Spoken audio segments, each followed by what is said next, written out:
Notice is hereby given of the regular meeting of the Board of Education of the Town of Westfield in the County of Union, New Jersey at 8 p.m. on the evening of June 5th, 2012, in the boardroom of the Administration Building, 302 Elm Street in Westfield, New Jersey. The purpose of the meeting is to transact the regular business of the Board and to transact any other business to come properly before the Board. This is to advise the general public and to instruct that it be recorded in the minutes that in compliance with Chapter 231 of the Public Laws of 1975, entitled the Open Public Meetings Act, the Westfield School Board on Friday, June 1, 2012, caused to be posted at the office of the Board of Education, located at 302 Elm Street, Westfield, New Jersey, and delivered to the Westfield Leader, the Star Ledger, the Westfield Library, the Town Clerk of Westfield, Alternative Press, and Patch.com, a meeting notice setting forth the time, date, and location of this meeting. Vince, can we have a roll call? Yes. Mr. Matesic? Here. Mr. Finn? Here. Ms. Carey? Mrs. Clancy? Here. Mr. Friedman? Here. Ms. Kerstad? Yes. Mrs. Lights? Here. Mr. Slater? Here. Mrs. Olick? Here. Could you lead us in the flag salute?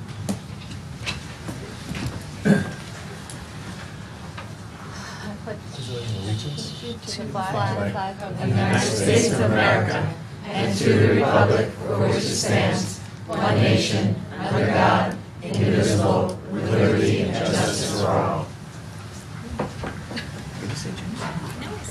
Oh, no, you. Right here, Mitch. I thought it was her. I thought it was her turn. I'm like waiting for her. I know how it starts. That'd be a long meeting. You do. I've heard you every week. Yes. All right, well, Sing the national anthem. All right. Please. it will be a long meeting, but people have been waiting long enough for this next part. I would like to, I'll go to the podium. And, Good.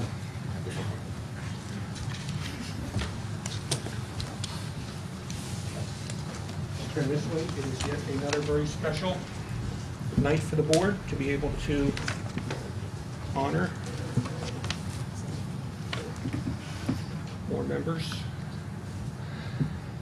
This evening, I have the pleasure, on behalf of the entire Board of Education, to recognize the two teachers who have been awarded the Westfield Optimist Club's Intermediate Teacher of the Year Award.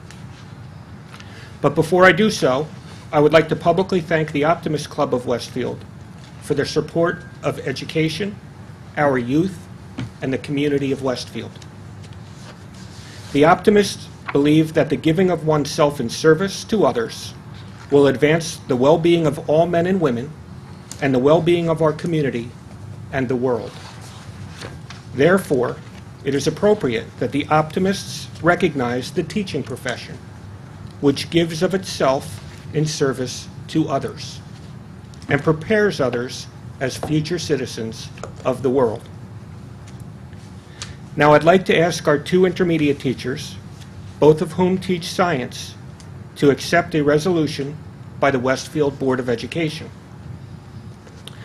First, Christy Ho-Tae-Ling of Edison Intermediate School. If you'd please come up.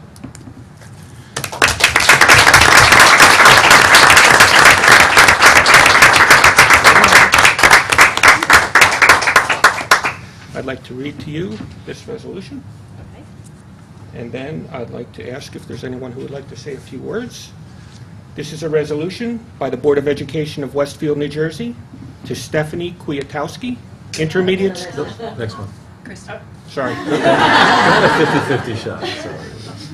Sorry about that. Resolution by the Board of Education of Westfield, New Jersey, to Christy Ho-Tae-Ling, Intermediate School Teacher of the Year, 2011-2012. Whereas the Optimist Club of Westfield, a supporter of schools and children in the community for many years, has established an annual award for outstanding teaching in the intermediate schools. And whereas this award is a fitting tribute to the importance of teaching in the intermediate grades and the nobility of the teaching profession. And whereas Christy Ho-Tae-Ling, a dedicated science teacher at Edison Intermediate School, who since 1995 continues to inspire and challenge her Westfield students, has been awarded the 15th Annual Intermediate School Outstanding Teacher Award for outstanding teaching, interest in children, and continued pursuit of professional growth. And whereas the nominations received on behalf of Christy Hote-Ling expressed appreciation for the enthusiasm, expertise, and dedication she consistently demonstrates to her students. Now therefore be it resolved that this Board of Education publicly expresses appreciation to the Optimist Club of Westfield for establishing this award, and that this Board of Education sincerely congratulates Christy Hote-Ling, representing Edison Intermediate School, for receiving the 2012 Outstanding Teacher Award, a significant honor and notable accomplishment. And that this resolution be presented to Christy Hote-Ling on June 5th, 2012, and that a copy of this formal resolution becomes a part of the permanent records of the Westfield, New Jersey Board of Education.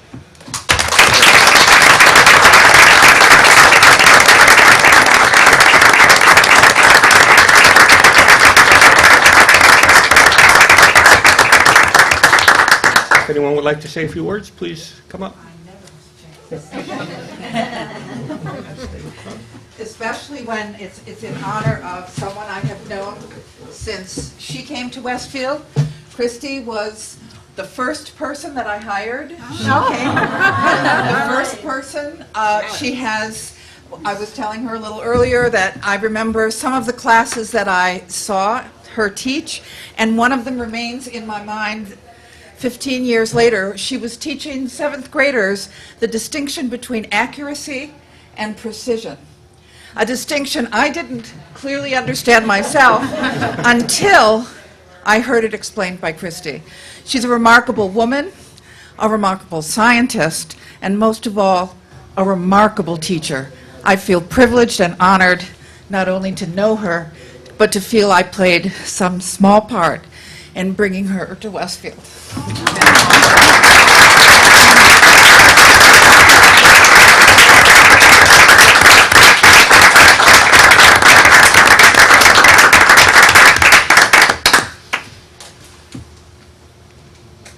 So, you know, they say about children and animals. They didn't say anything about principals. Christy, thank you for your dedication to the 8th grade science and biology program. Students really appreciate your enthusiasm and how you bring science to life with your PowerPoint presentation and your hands-on experiments. And as my daughter says, especially when those experiments take place outside. So on behalf of the PTSO, we congratulate you on this award, and you truly are our Teacher of the Year. Thank you.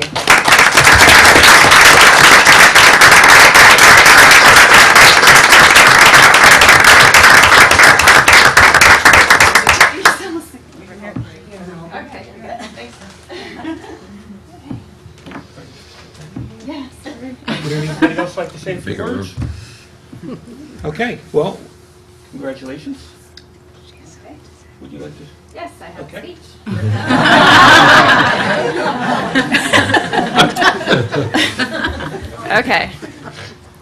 Okay. Good evening. I would like to thank the Optimist Club, the Westfield Board of Education, all of my wonderful colleagues, and the town of Westfield for such a distinguished honor. I am both overwhelmed and humbled that you have chosen me to receive this award. 17 years ago, I moved to New Jersey from Seattle, Washington. I knew no one but my fiancé, David, who had just arrived in New Jersey a few months earlier to begin a graduate degree in English literature. I had no job, but had just completed a post-baccalaureate degree in secondary biological education, and had done my student teaching in both an inner-city science magnet and a suburban junior high in Redmond, Washington. And while I was ready for a job in education, none of this was what I had planned. My entire life, I was the shyest, most studious girl in my class. When I graduated high school, I won all kinds of academic awards, but no one knew who I was. As an undergraduate at the University of Washington, I entered a rigorous cell and molecular biology major that was aimed at preparing students for either PhD programs or medical school. I thought I was headed for the world of scientific research. But then it happened.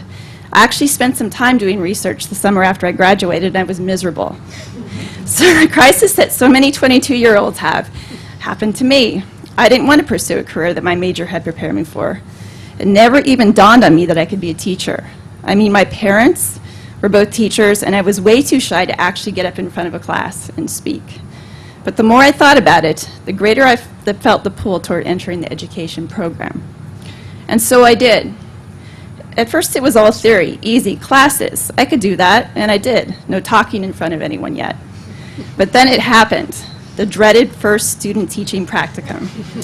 It was an inner city science magnet, very hip Seattle kids who were just a few years younger than I. I remember teaching a genetics class on gel electrophoresis. At first, the students looked shocked that I could actually be old enough to teach them. But when I actually began to get into the lesson, it worked. I was exhilarated. I was hooked. And it just got more exciting. That summer, I took a class in the philosophy of education. I dreaded the class at first. My dad taught philosophy, and I swore I would never take a philosophy class in my life because I grew up having to hear about Friedrich Nietzsche and Jean-Paul Sartre every night at the dinner table. But this was different, and there was one book that we read that particularly resonated with me. As the years have gone by and my career has progressed, this book has come to define my own philosophy of education. The book is Pedagogy of the Oppressed by Paulo Freire. I'd like to read a short excerpt from the second chapter that so clearly expresses how I experience all too often my own science lectures, especially in the university level. A careful analysis of the student-teacher relationship at any level, inside or outside the school, reveals its fundamentally narrative character. This relationship involves a narrating subject, the teacher, and patient listening objects, the students. The contents, whether values or empirical dimensions of reality, tend in the process of being narrated to become lifeless and petrified. Education is suffering from narration sickness. The teacher talks about reality as if it were motionless, static, compartmentalized, and predictable. Or else he expounds on a topic completely alien to the existential experience of the students. His task is to fill the students with contents of his narration, contents which are detached from reality, disconnected from the totality that engendered them and can give them significance. Words are emptied of their concreteness and become hollow, alienated, and alienated verbosity. I knew what I had to do if I was going to teach. I would create a classroom where students could explore ideas. I would create a classroom where students could do inquiry-based, hands-on labs that reflect what is actually being done in laboratories at research institutions. I would create a classroom where even the shyest, most introverted students would feel safe and free to express their ideas. Did it all work at first? Well, as I said when I started my speech, I arrived in New Jersey ready to teach, and I did find a job in a town called Westfield. The first years were rough, though. I had these huge aspirations, and I was struggling just to get by, living 3,000 miles away from my entire family. As the years progressed, though, I found my voice as a teacher. While I thought teaching was something I could never do, I now know it's something that I have to do. No job has ever left me feeling such a sense of satisfaction. I absolutely love it when my students are doing a lab and they're excited. I love it when a quiet student who does not raise their hand in class comes in before or after school to talk about what we are studying. I'm grateful to the town of Westfield and that they have welcomed me and allowed me to evolve as a teacher. Once again, I'd like to thank the Optimist Club, the Westfield Board of Education, all of my colleagues in the town of Westfield for such a distinguished honor. And I'd like to end my speech by thanking my husband, David. He has been there for me from the beginning, and I know I would not be here without him today. Thank you.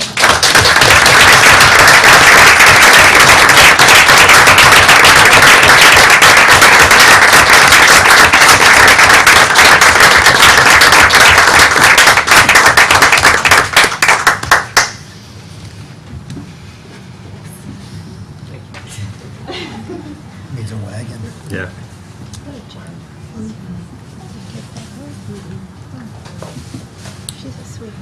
Next, we have Stephanie Kuitowski, representing Roosevelt Intermediate School.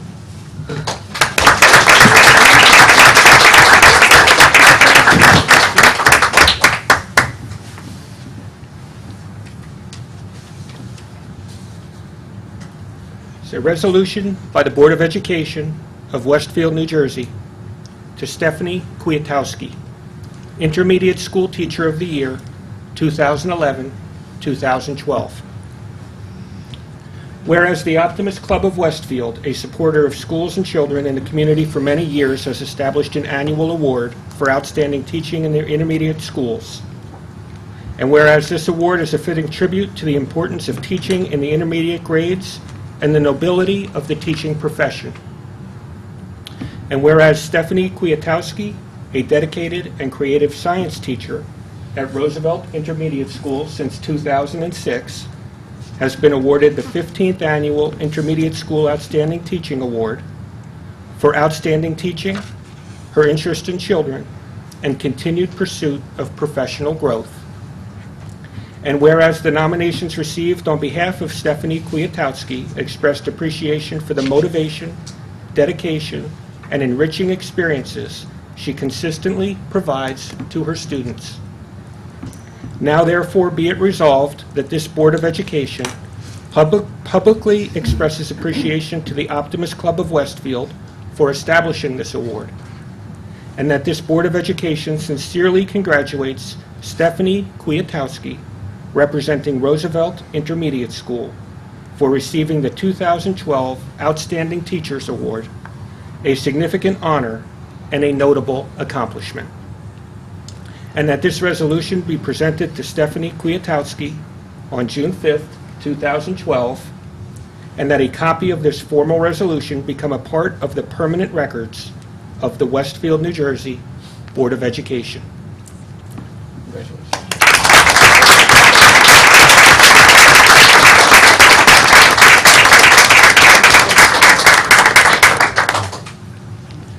Anyone like to say a few words?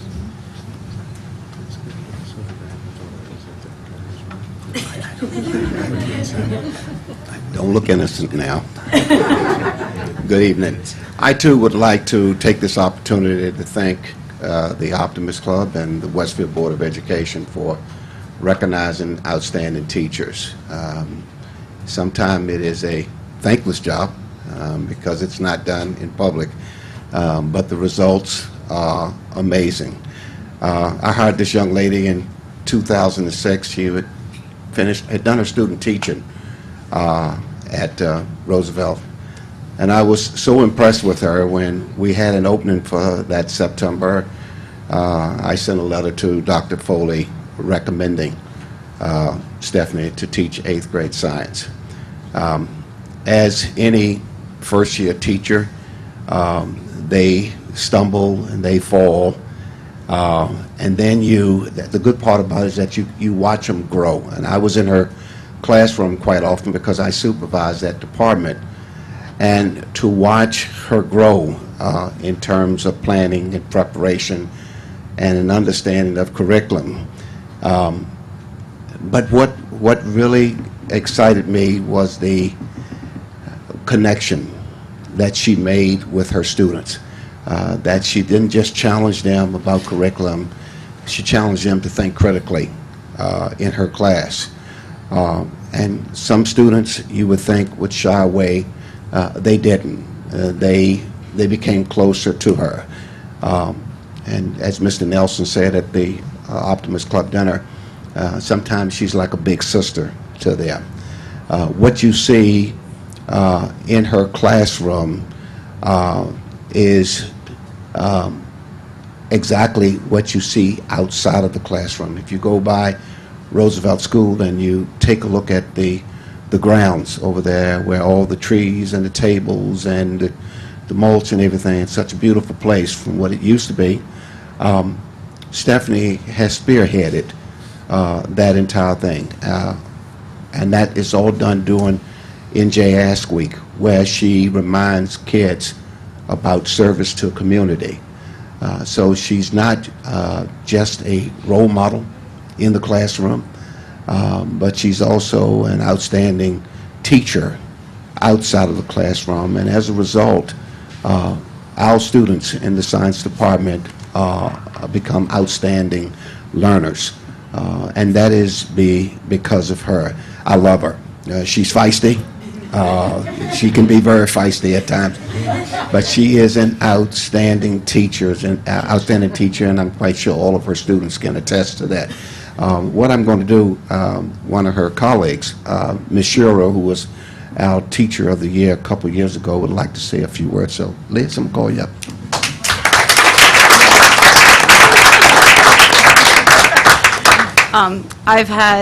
I've been working with Stephanie for a few years, and I've come to greatly admire and respect her for being such a dedicated and exceptional teacher.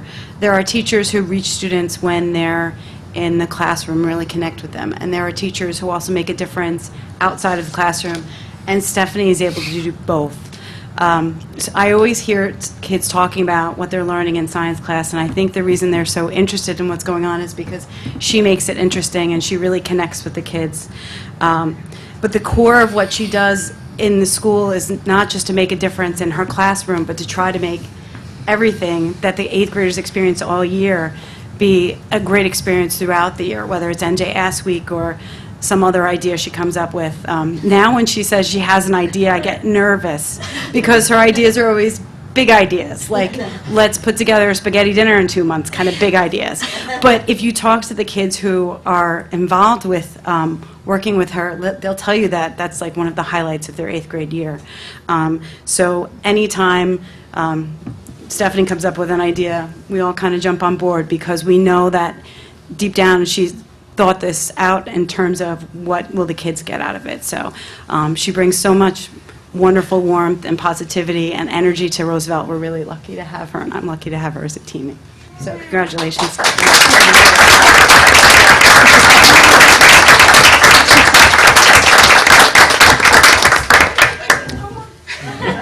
I don't know how this works. Thank you.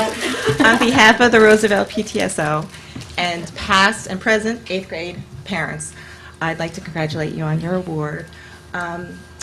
I reiterate everything that Mr. Carey said and Ms. Shearer said, but I asked my 2 8th graders that have you, what should I say? And they said to me, Mrs. K, for those in the know, Mrs. K always challenges us to do our best while making science fun. So I just want to thank you for your enthusiasm, your inspiration, your humor, and your dedication to our 8th grade students. Thank you so much. Congratulations. Thank you.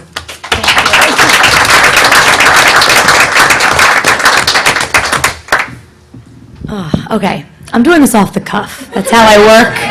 I work best when I'm off the cuff. First of all, for the record, since we're on the record, I don't like following Christy Hoteling, so I'd like an amendment or something, because that's not fair, just to let you know. Okay. No, in all seriousness, though, for those people who know me fairly well, I'm the kind of person who is never content, ever, whether it's professionally, personally, and that is both a curse and also a blessing at the same time. It creates stress. It creates feeling that you're at the crossroads at every moment of your life, but it also creates great opportunity and great opportunities for learning and meeting new people. So there are many times when I think, I love teaching, but what's next? Do I go become an administrator? Do I go do this? Do I go back to food science? What do I do in my life? I don't know what I'm doing. I feel like I should know what I'm doing. I'm getting older and I have a family and I should I should know what I'm doing. And I don't.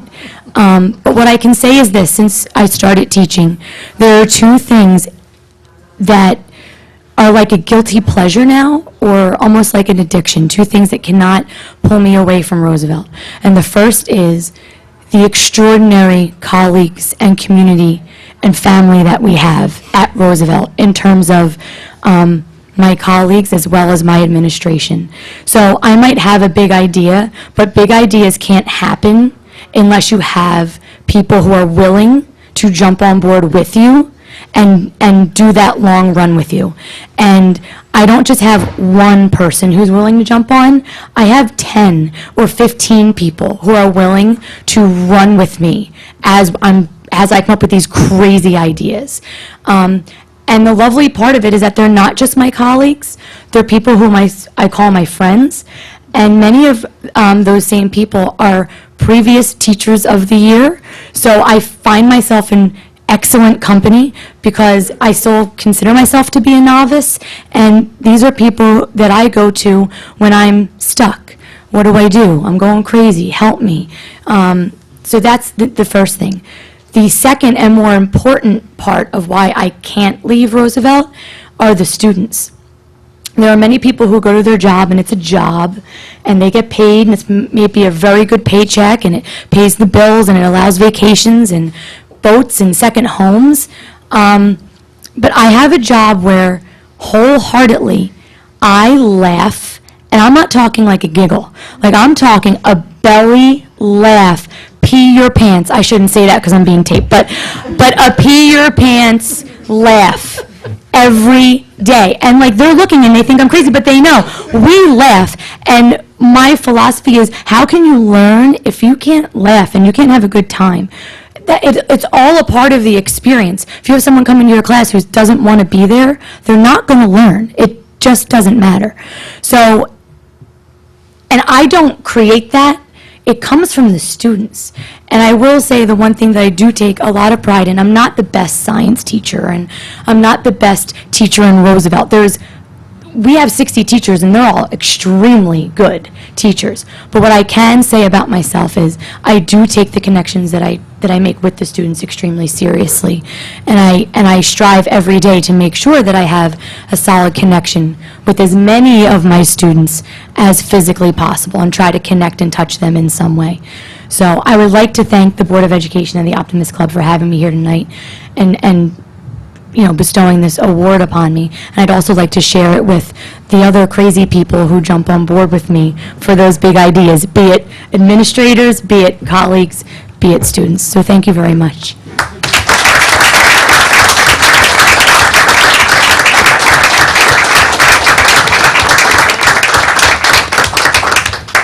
All right, I'd like to ask that we take a brief recess, and feel free to have something to drink and some cookies, and let's just celebrate.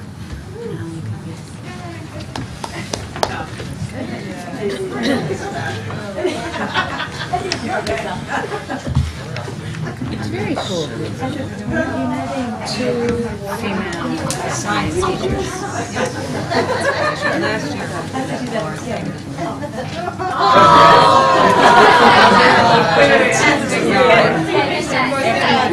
year.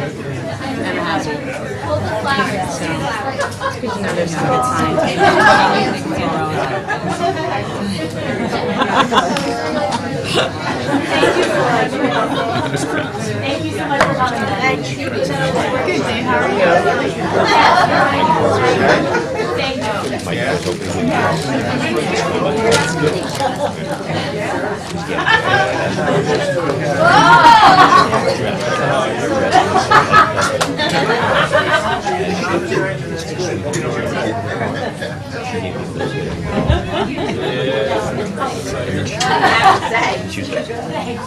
So I texted him, I just got to show him. Your kids? Why? I didn't realize it was the same person. It's pretty funny. And I try to say it sometimes with my joke, I said, my brother did it.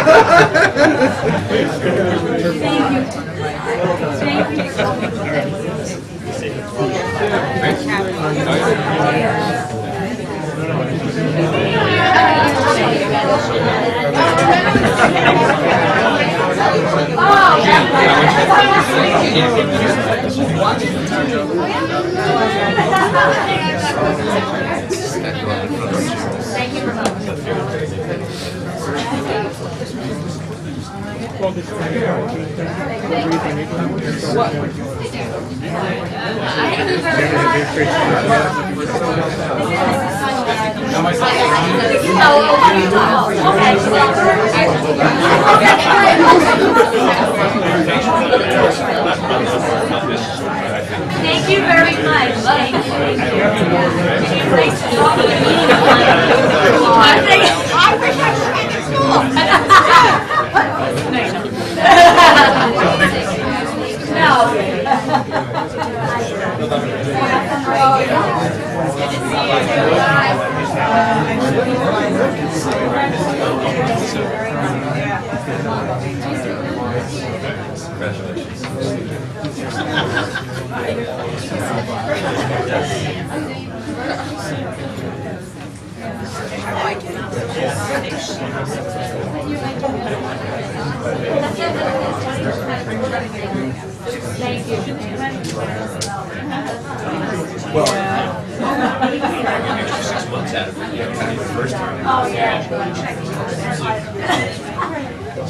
Thank you. I'll call.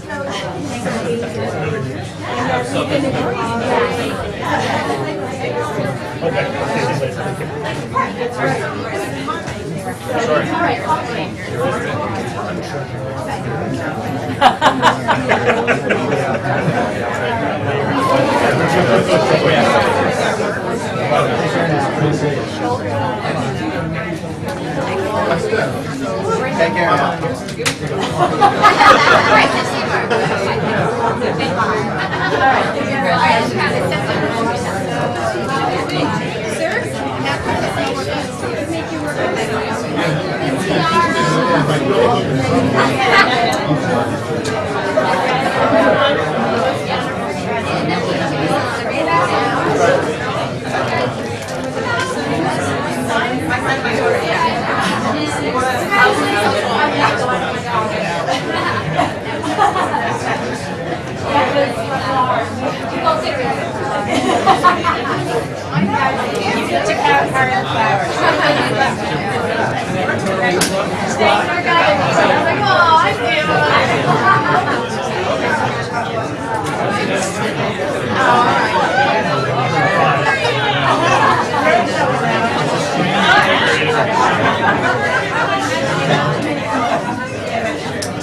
Say something stupid like you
ultimately it's right.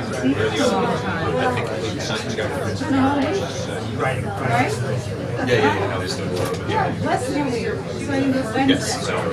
Which was something I said to my child. And I remember seeing, maybe saying over here, it was my first year. And I didn't know what she was talking about. I was very confused. Yeah, that's right. Because you and I were sabbatical. I've been doing it. You can console what you want, but I've been with it. There's no consoling. You'll find it. So what are you calling it then? No, I wasn't. It's much later. And the rate is, they played their 2 first games in the entire year last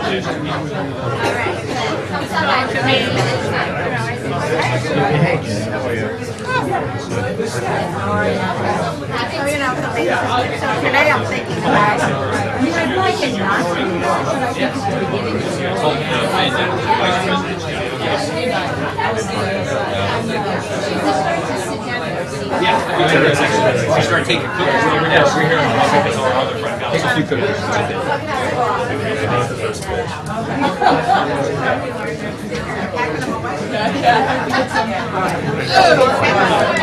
Can't possibly think that you're going to take them with you. I like your sign there.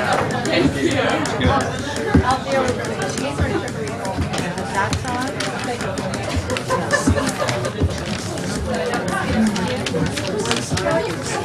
Hey. It says there's 4 seats. Yeah. No, we won't be in it. I mean, it's an election. Yeah. So that's not. No, that's it. It's not, Rich. Why is that? It's this, but I can't really remember. Cold. Is anybody else cold? What, the cookies? I'm not having No one seems to know. 6:30 to school report time?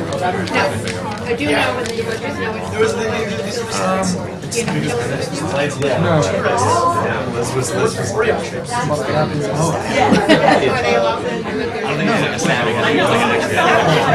trying to be comforting and supportive. It'll be up under control. But I don't think that's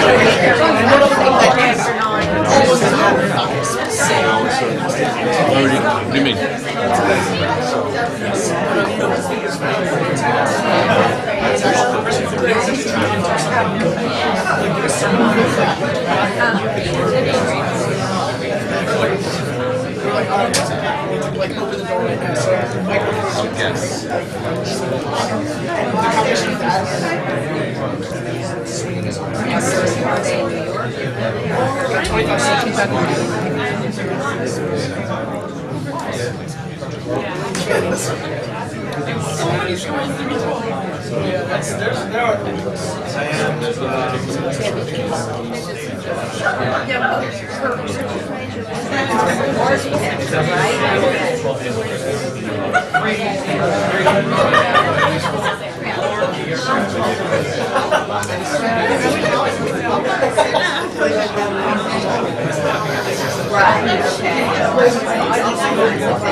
Although it felt like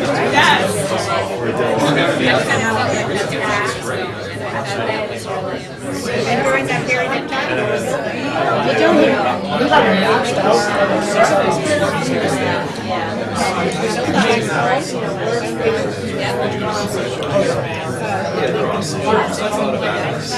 Honestly, that was one of the churches.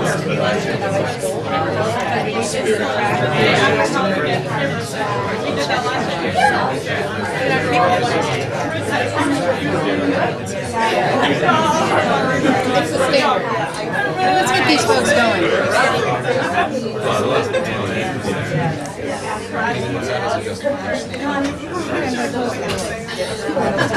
We are ready on this side. Yes, we are. We're all ready. We're here. Ready, willing, and able. All day. My little stack of food. This means for every stack. Did you not have dinner? I did not have dinner. I have a feeling. I had enough hard-boiled eggs today. one at lunch, 2 scrambled eggs at breakfast. It's like, okay, how much more protein can you find that's accessible and reasonable?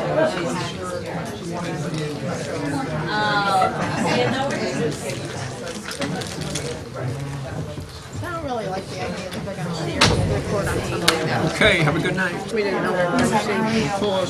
It's annoying. It's really annoying. Send an email. Huh? Mark, better take away those cookies.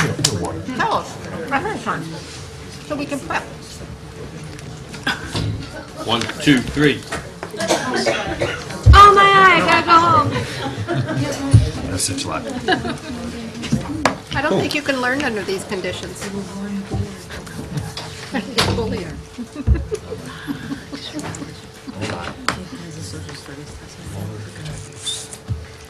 I'll just scarf those cookies down. Where's my report? Oh, you sent it to me, Johnny.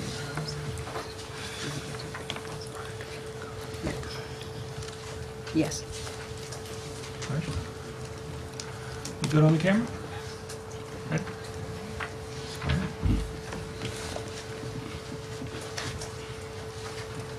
Welcome back. I'd ask that we go into further announcements. Mitch, anything on your end? Yes.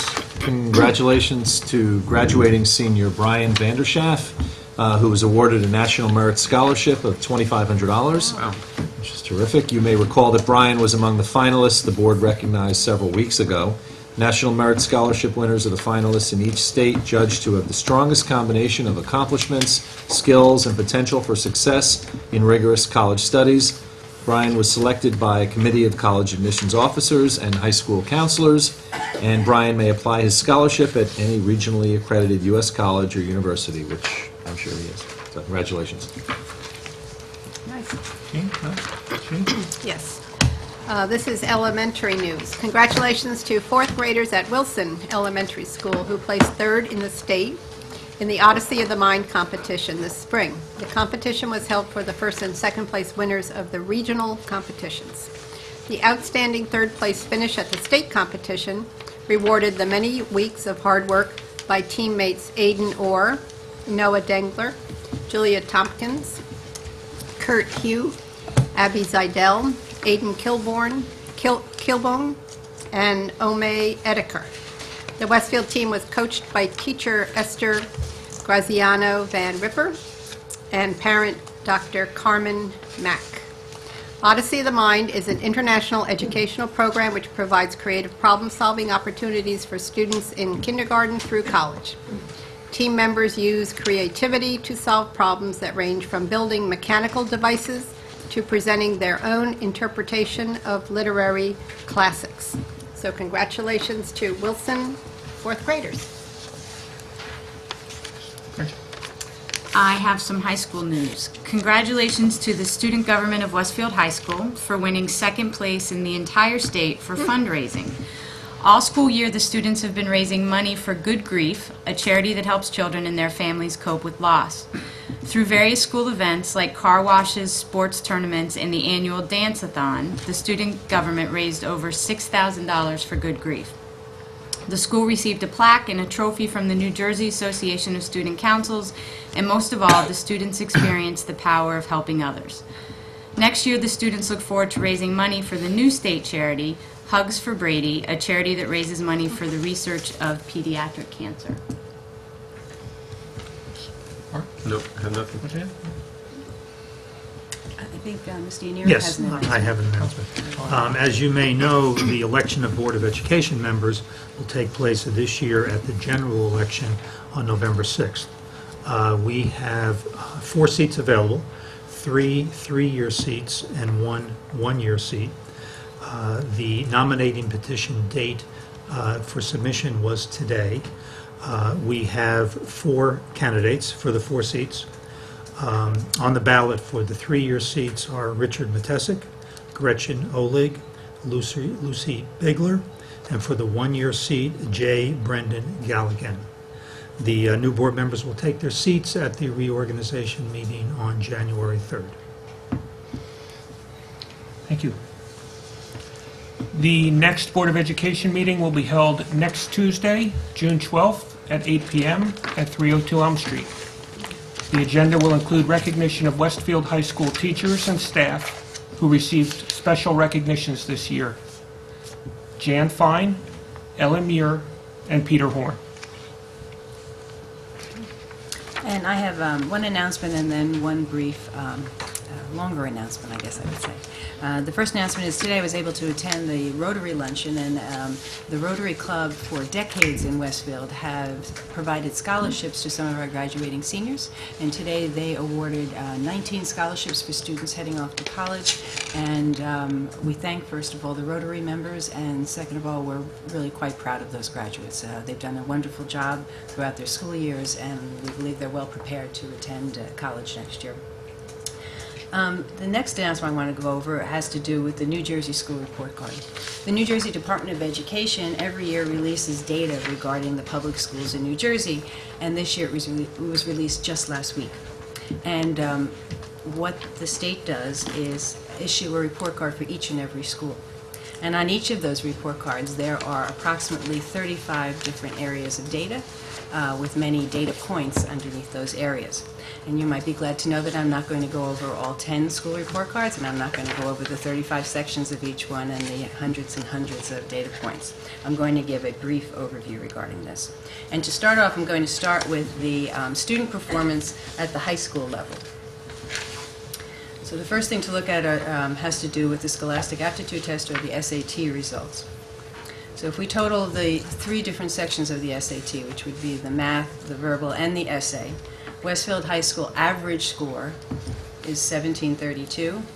The district compares us to other districts, the state compares us to other districts that have a similar socioeconomic background, and those similar districts have an average of 1665, and if we were compared to the average for the entire state, that average is 1508. So certainly our students continue to do well on SAT. Another measure has to do with advanced placement tests. The state reports that we have 1,095 students who take AP tests, and out of that number, 977 had scores of 3 or higher. The state uses 3 as, they call that the qualified score. In the view of the College Board, if you receive a 3 or higher, you are qualified for some advanced placement. Colleges can make their own determination, but that's what they suggest. And actually, our average for our students was 4.2 on there. I should have prefaced that by saying advanced placement tests are scored from 1 to 5. And the average advanced placement scores for our students at Westfield High School was 4.2. Okay, we're going to move on to an area where we don't do better than average. And it's an area we've talked about at this table quite a bit and worked on quite a bit with the Ad Hoc Technology Committee of the Board. So the state, if you look at the note at the bottom, the state allows you to count computers that were manufactured after June 1st, 2006. Those are the only ones you could input into the state report. We actually happen to have a lot of older computers. Clearly, they may not be able to do everything that the newer ones do, but we couldn't count the old ones. We could only count the newer ones. And counting those, the average for every 10.8 students, we have 1 computer. That's what that ratio indicates. Whereas the average in New Jersey is there are 3.4 computers for every student. So we had identified this as a problem. There were certainly we knew that this was a problem we had to address, and that was why it has been an area of focus with the Ad Hoc Technology Committee. It's why a number of board meetings ago we presented our technology initiative, and it is well underway, and we will have improvements in place for the beginning of the next school year. And we will see a change in this particular ratio, and also a change in the technology and how we can use it in the classroom. So that is underway. I'm next going to turn to a section, the section of the report card that deals with finance. So those of you who might read the Ledger, they had a front page article. Whether you were online or reading a paper version, it was a front page article talking about the cost of education last week. It was a little hard to read because there were 8 columns for all the different districts in Union County, if you had the Union County edition. But this is what it comes down to. The cost per pupil, if you look at our total district budget, the cost per pupil, based on how the state calculates it, is $11,666. The state average is $14,981. So clearly, our district costs per pupil are quite below what the state average is. Now, the state adds another column, and they changed the way they calculate things this year. They added all the obligations that come from the state because of state legislation. So it's not a district decision. Nobody at this table makes a decision on it, but the legislators have already decided that they have these additional obligations, whether they be having to do with pensions or Social Security. So adding those, the Westfield budget per pupil is $14,981, and the state average is $17,469. Those of you who are interested in any of these figures, all of them are available online rather easily. Actually, you just go to the New Jersey Department of Education website, and you look at the data, and then you can go to the school report card. It's really very easy to access. They also give information regarding average teacher salaries, and since that's been a topic of discussion, I included that data point as well. So the average teacher salary in Westfield for 2010-2011 was $67,672. They also calculated a change from 2009-2010 to 2010-2011, the change in salaries and benefits, and for Westfield, the combined teacher salaries and benefits went down 3% from 2009 to 2010.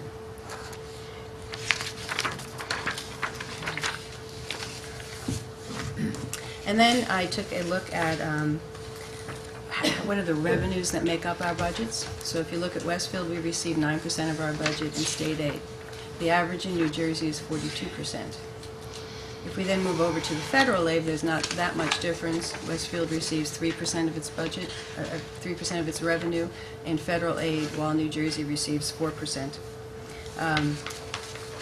When those two are accounted for, what the equation requires is the rest of it has to be found from local support. And so that's why you see such a difference there, is the difference in the state aid. So again, there are many, many more data points, but pulling on those few to give an overall sense, our per pupil cost is below state average. Our student performance is well above not only the state, but also our socioeconomic peers.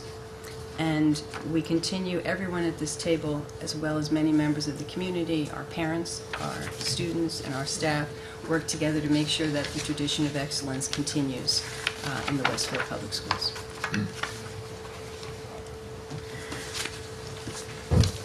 Thank you. Anything else? No. All right. I now recognize the public for agenda items only. I would note two things. One, we do have a discussion of the bonds under our Facilities Committee report. So if you have comments or questions on the bonds, while you're welcome to speak now, it probably makes more sense for you to wait until you hear the report. And then secondly, with respect to, at our last meeting, we had questions about the rules regarding comments on confidential matters. So I've asked for some clarification on that. Rick, if you could set that out. Thank you. Rick Kaplow is the attorney for the Board of Education. Thank you. Yeah, I'm Richard Kaplow. I'm the counsel for the Westfield Board of Ed.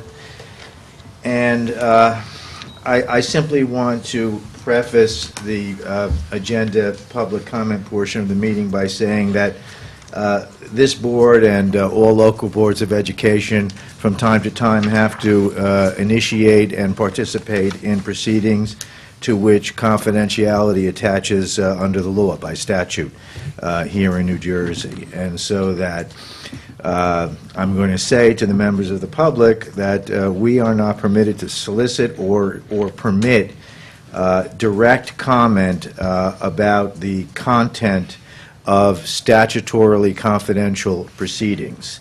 To the extent that you want to make a statement that you believe is relevant and appropriate and directed towards the agenda, about a teaching staff member or about your experience with a teaching staff member, that's fine. That's completely permissible. But we cannot permit any direct reference or even indirect reference to the specific content of a confidential proceeding.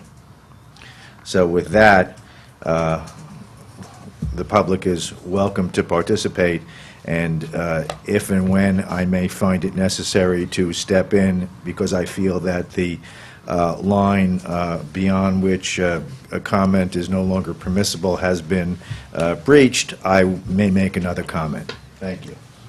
Thanks, Rick, for that clarification. With that, are there any comments from the public? Questions? Yes? So can we check whether there are any members of the public here to talk about things that will come up before the facilities issue? And if there aren't, move the facilities issue up? Actually, I don't think it will be a long wait for the facilities issue. I think you're talking probably 5 minutes. So I'd like to stick to the order of the agenda, and if there is undue delay, I'm happy to consider that, no problem at all.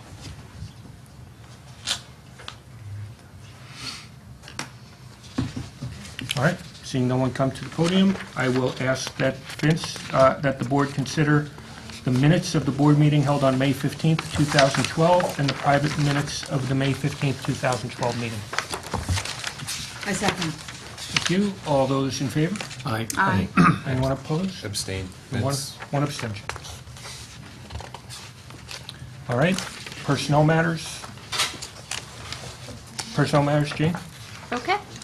At this time, I would like to make a motion to ask for the board's approval of personnel items number 1 through 31, and ask the board to remove item number 25. Second? Second. Second. Okay. And I think I'll turn it over to Dr. Dolan. We have a retirement. We do have a retirement. Tonight I'm announcing with regret the retirement of Bob Sanders. Bob has been a special education teacher in Edison School for 32 years. In addition, he has coached a number of sports over the years. And whether in the classroom or on the field, Bob is a strong role model for students, teaching by example the important principles of integrity, respect, and doing one's best. He is patient, supportive, and he is a teacher in a self-contained classroom where he works with 6th, 7th, and 8th grade students. Throughout the years, Bob has become a valued resource in study skills techniques, which he has shared with his students and with colleagues throughout the district.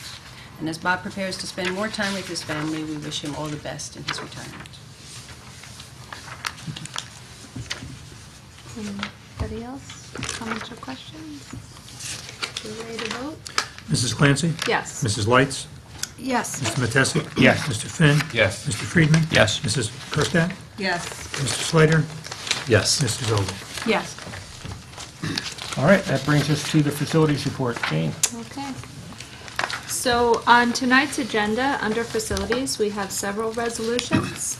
I would like to first discuss and then move the first resolution, and then we will go back to items number 2 through 8. The first resolution is for the language in the bond proposal for September 24th, 2012. The Facilities Committee met last week and again discussed the options of 1 question versus 2 questions on the ballot, as well as the language for the proposal. The Facilities has made a recommendation to have the proposal in 1 question. This would include the replacement and/or restoration of roofs on all of our buildings and the installation of turf, bleachers, and lights at the high school.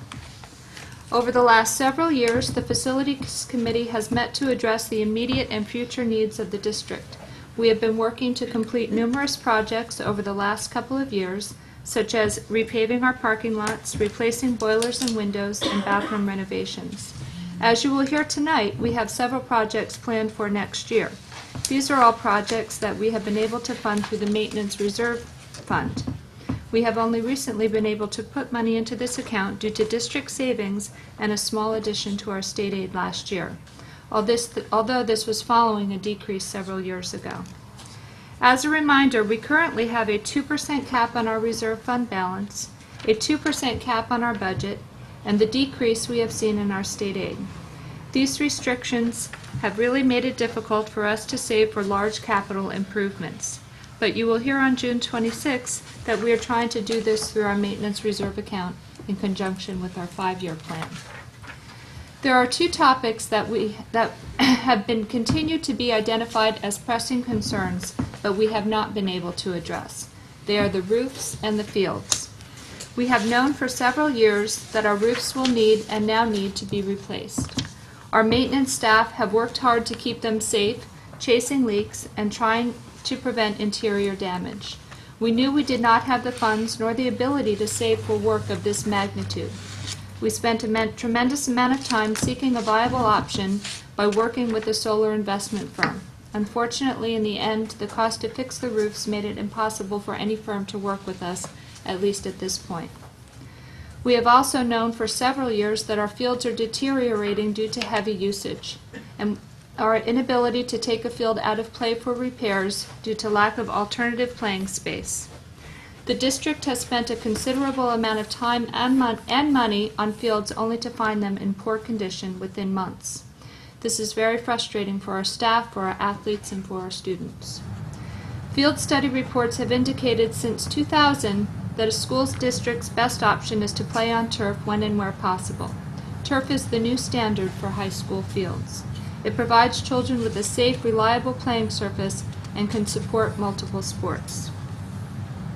As you know, the board has approved moving forward with both of these projects.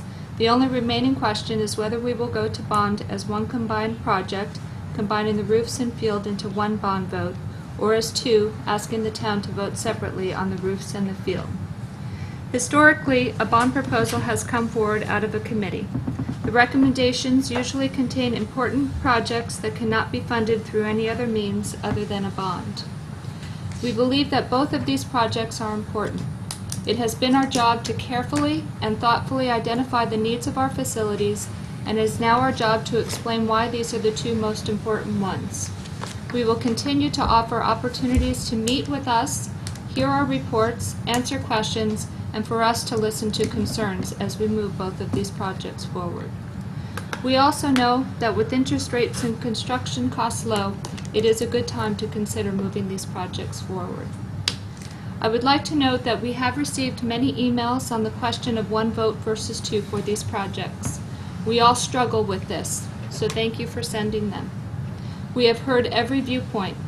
Yes to roofs, but no to fields. No to roofs, but yes to fields. Yes to both, no to both. Separate them, keep them together. It is our job to make this decision, and it is a difficult one. Before we move to the resolution, I would like to make a motion to vote on whether the proposal should be one question. So at this point, I'll make a motion. I'll second. Okay. And then I would like to open it up to the board, and then So specifically, you're asking us literally to vote on whether To we feel vote. there should be one bond resolution that encompasses both the fields and the turf. correct. Discussion? Yeah, sure. Right, Mark? Okay. So, first of all, I'm very pleased with the work that the board has completed this year in evaluating our options for the replacement of our roofs and for the construction of a turf field at the high school. Both of these topics have been discussed and evaluated for a period that predates me on the board, but I've been very happy to participate in the more recent conversations. With respect to the roofs, many have asked how we could have gotten to the point where we are, needing replacement of a substantial portion of our roofs. I was not a member of the board, so I cannot conjecture how we got here. But we are here, and in order to maintain the integrity of our facilities for the future, we must all support the bond that will allow us to pay for the new roofs. If we are not successful in passing this bond, we will continue spending money annually from our operating budget for repairs, and this will be an inefficient use of our funds. With respect to the turf field, although I fully understand that not everyone is in favor of it, I believe that if we desire as a town to continue to offer quality facilities for our youth and school programs, then we need this field. The aspect of this bond resolution that I'm not in agreement with is the fact that the current resolution before us would offer only one question on the ballot, one question that would allow residents to choose either both projects or neither project. I am in favor of allowing the residents of Westfield to choose the projects independent of one another. Earlier in my statement, you heard me say that I am in favor of both projects. I will be a strong advocate for both, and I'll do my best to persuade those that are not quite sure why we must vote yes for each. However, I believe that the residents have the right to vote yes based on the merits of each project. I hope that those in favor of the turf fields will work hard to explain the reasons why we need it. And I also hope that everyone, despite some beliefs that voting no will send a message to the board about the way we manage money, will understand that the roof replacements are an absolute necessity. Thank you. Anyone else? Mitch? I'll try to keep this brief, too. Let me first thank the Facilities Committee for all their hard work, as well as everyone else from Sandy to all the coaches and the town leagues and the engineers who have done all of the hard legwork here. I'm 100% behind fixing our roofs. These essential, long overdue repairs will not only save money, as you've heard, but also save energy by utilizing and hopefully being able to utilize the new solar technology. I also strongly believe that Westfield needs to maintain its brand in the marketplace. To remain competitive, we need to upgrade our fields by adding turf and lights at the high school. As a financial advisor, I know that interest rates this low won't be around forever. The time is right, and we should go forward with both of these important projects. That being said, I'm also a firm believer in the democratic process, and the fair thing, in my view, is to float two separate bonds so the taxpayers who ultimately will foot the bill can make up their own minds on each project. As I said before, I support both the roof repairs and the field upgrades, and like Mr. Friedman, will be out there telling people how important both of these are, and I strongly hope that both will be approved. But for me, I have to vote no on the resolution for one bond tonight. Thanks. Thank you. Anyone else? All right. Can we? I will be voting yes for the one question, and I believe that they are both important needs in the district, and I believe because they are both important needs, while maybe different, they have equal importance, and I would like them to both be in one question so that we don't risk one. I just feel they're both important to the district as we move forward. Thank you. I mean, I have heard similar comments on, really from every perspective. And Jane, I think you touched upon this in your comments. Whether it's emails or phone calls or just talking to people in town or social events, there's every iteration of this.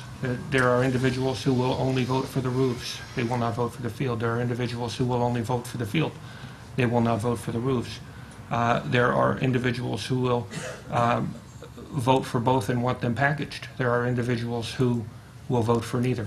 And I don't know how to distinguish one from the other. My personal preference is that we not separate them. We consider them equally important and valuable projects for the district that, in my opinion, will only be financed through bonds. If we don't approve them, there's no operating budget component that we would choose to utilize to either cover the roof costs or the turf field costs. That's my opinion, and I think we have heard from many people, and we appreciate the comments and feedback. Unless anyone else on the board has a comment, if there's anyone in the room, Jane, is that be okay with you if we go to the room? Jane? Yeah, I have a comment. Sure. I think as the longest-standing board member, 12 years, it's incumbent on me to remind the public of the period of time that we have spent being particularly financially careful about our expenditure, and also watching our facilities. When I joined the board, we had just approved the 2001 high school bond, so we had a large construction project underway. Shortly thereafter, the mid-2000s, we embarked on a bond to facilitate the renovation of Lincoln School and the reconstruction of part of Roosevelt to allow children to have an appropriate size library and cafeteria, and to replace a number of windows that I believe we are finally going to finish our replacement of at Edison School. Shortly thereafter, we endured the considerable cutback in our ability to keep reserve funds available, and then also facilitate a budget increase, so we were confined to a 2%, as Jane said, reserve fund balance increase annually, and a 2% budget. In the meantime, we lost $4.2 million in our budget itself.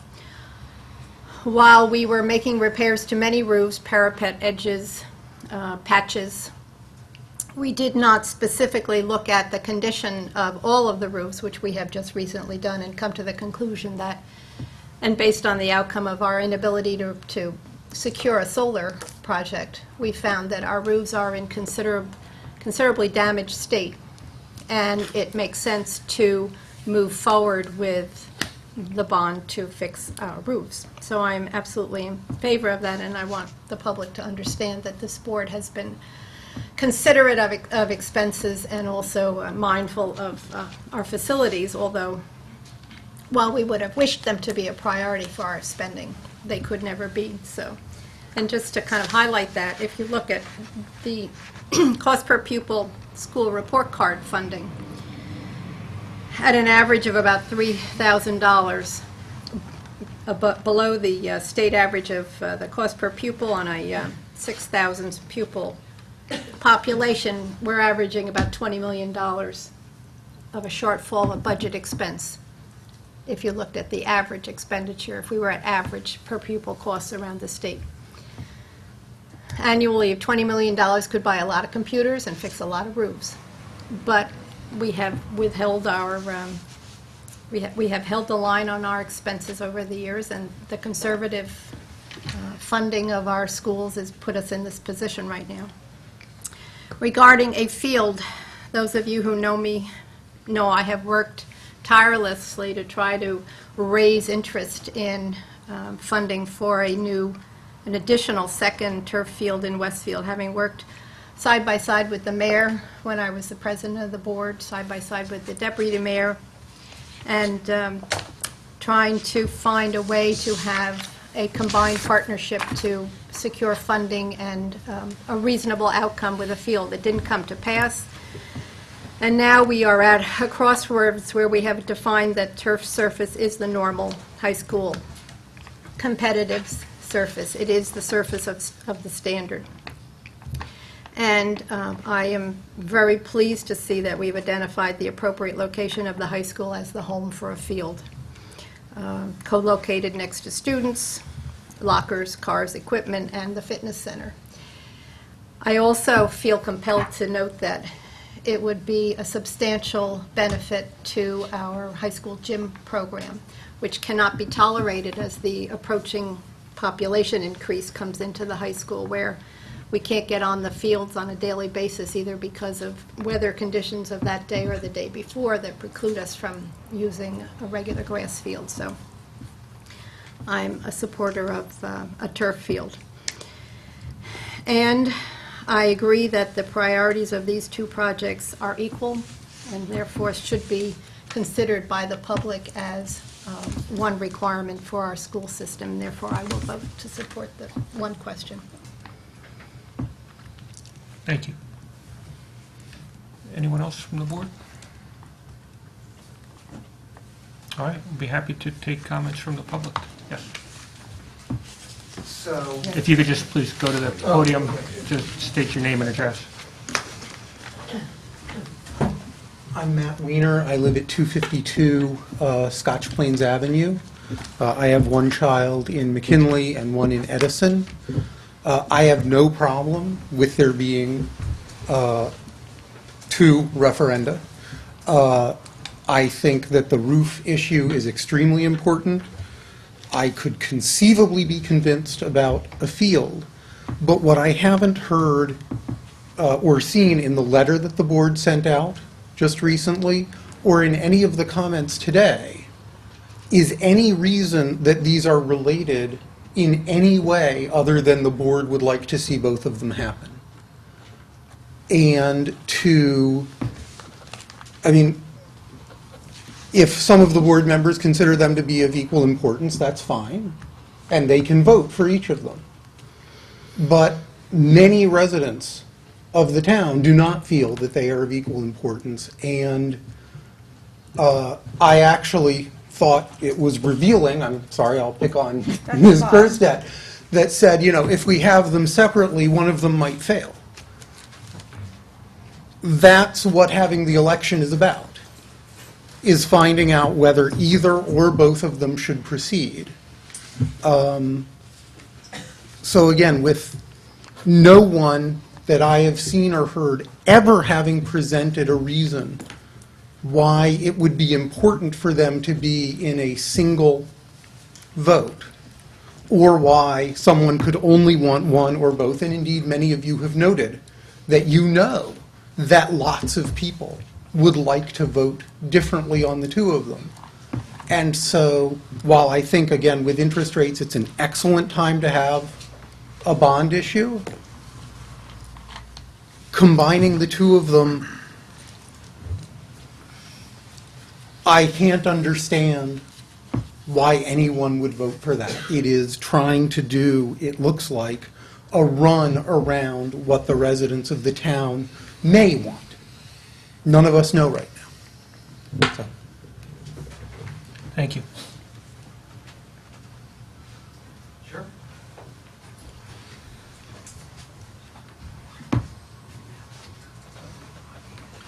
Good evening. My name is Pete Shepard, and I live at 555 Birch Avenue in Westfield, Lower Zans, the rest of you that I know. Have one child at Franklin, one in the high school. So most of what I was going to say has already been said, but I would say it sort of differently. One sentence. The downside of separating the two. What's the downside of separating the two? The upside of not separating, the upside of keeping them together is they get tied and maybe the roof issue carries the field. The downside of separating them is one of them passes and one of them doesn't, right? And when you say that out loud, it seems unusual to put them together. If they both pass, everybody's happy. I mean, the fields are important to a lot of people. They're not important to other people. But I agree with what the gentleman just said. There's no reason not to let people vote independently and pick what's important to them. If it were roofs and walls, just to be silly for a minute, right? You could definitely make the case they should be tied. Why do the roofs and not the walls? But roofs and fields, it just doesn't seem there's any logic to tie them. And it seems like you're making people, well, you are. You would make people sit there and think about, well, do I want the new roofs and therefore I have to pay for the fields? Or do I not want either? And I just think that's not the way that the railroad should be run. It's not, really kind of what democracy is. So I would vote, I guess I will be voting, for splitting the two issues. Okay? Thank you. Thank you.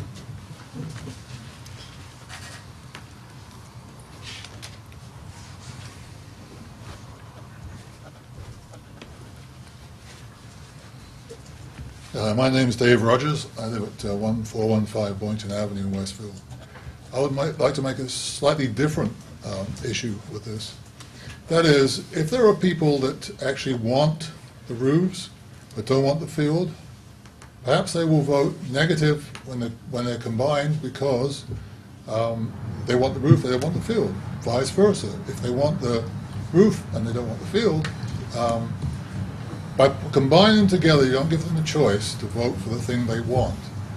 If it means then that people who say, I would never vote for the field, I would never vote for the roof, if you combine them together, what you potentially do is mean you get a negative vote on both. And to me, that doesn't make sense either. So I think whichever way you look at it, it makes much more sense for the voters to be able to decide which issue they would like to vote for, and they should be separated.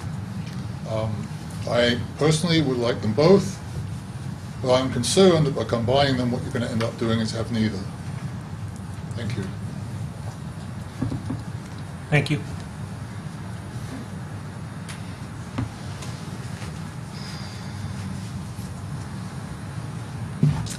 Hello, my name is Kathy Robb, and I live at 400 Edgar Road, right across the street from where you are planning to put the turf field with lights. I am 100% against having the turf field with lights across the street from my house. I am already overburdened with 2 schools right there, 2 churches, and the armory and all the activities that go along with it. So as a homeowner, I believe it will decrease the value of my house as well as cause me major turmoil. I just listened to you say that the schools funds are, the schools are funded by 80% locally. So I think we need to let that 88% vote on the 2 separate issues. Now, it sounds like we need roofs. I have 2 kids in the school system. Do I want my kids to go to a school with a leaky roof? No, I do not. But if I am given the choice to vote on leaky roofs and a turf field across the street from my house with lights, then I will vote no for both of them. If given the option to vote yes for the roofs and no for the field, I will certainly do that. But I will definitely vote no and encourage everybody I know to vote no for both of them. The priorities of the projects are not equal by any means. Do we need a 3rd turf field in this town? Do we need a 2nd one with lights? No. Do we need them? Absolutely not. I just listened to how we have 10.8 students per computer in this town compared to New Jersey's average of 3. That's disgraceful. Let's spend the money, let's raise $3 million to buy new computers for our school system. Again, it's a democracy we live in. Give us the right to vote on the 2 separate, the 2 issues separate. And if you think that by putting them together, the roofs are gonna pull the fields along, let us decide that 88% who is paying for all of this. Thank you. Thank you. I just like Can you come back? Okay. I remain Matt Weiner at 252 Scotch Plains Avenue. Having heard those comments, which in a lot of ways were very similar, I'd just like to invite members of the board to give a more intelligible reason why these 2 ought to be linked, which to me would basically be why no reasonable person should want to vote for one or the other. And again, given that we know that people do, I don't see it, but I'd love to have people try again.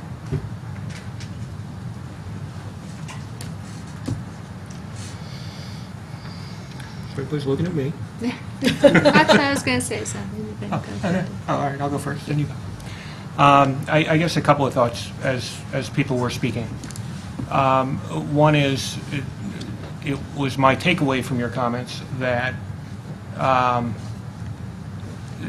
the sentiment, at least as I took it, was that if we separate the votes, the turf field has a less likelihood of passing, and therefore that's why we're not separating.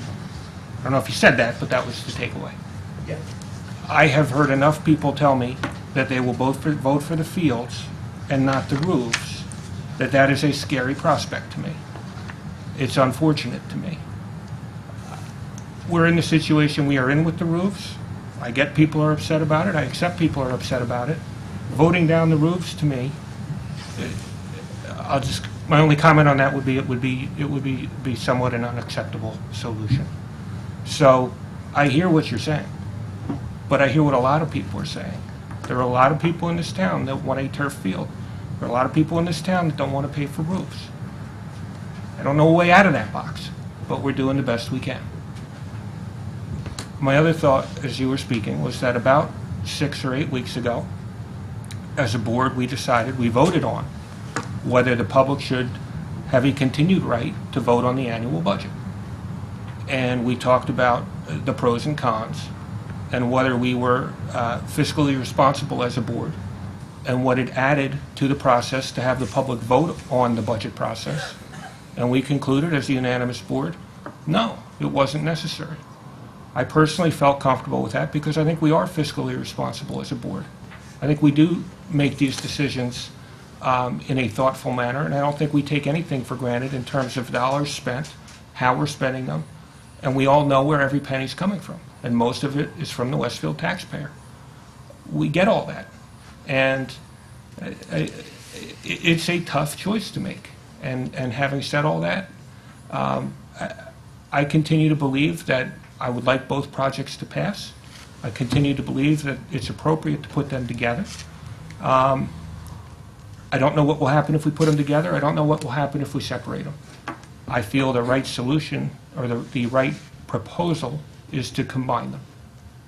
That's how I'll vote. Jane?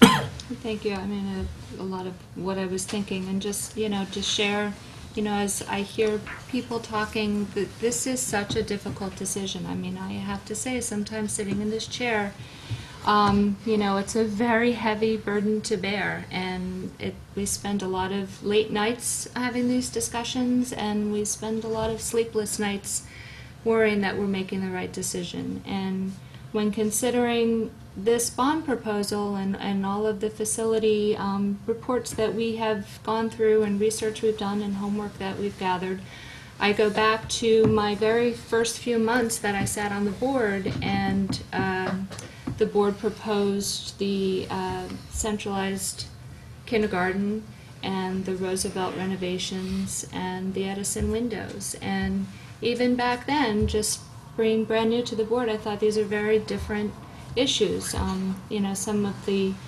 topics are related, more so than the turf and the roofs, but you begin to think about who would vote. Would Roosevelt people just vote for renovations at Roosevelt, and Edison just for, and in the end, I realized as I listened to the other board members that what matters is that we do the best job that we can to serve the entire community. And that's what Facilities has been working on, is trying to identify projects that would best serve our community. And that's where I come out with support for the one bond. Thank you. Any other comments from anyone in the room? Yeah, I don't want to belabor the point, and I know we need to get to the vote, but it just occurs to me that regardless of how we come out tonight, and it is something that we have all really struggled with the past couple of weeks, that we really have our work cut out for us between now and September. Because either way, something really unacceptable could happen. And so, between now, regardless of what the resolution is tonight, we as a board, and hopefully public that's in support of the two bonds will rally around us to really get word out about why we believe, which we do unanimously, because we voted unanimously to put both issues to the public, we need both of these items. So, there's work to be done.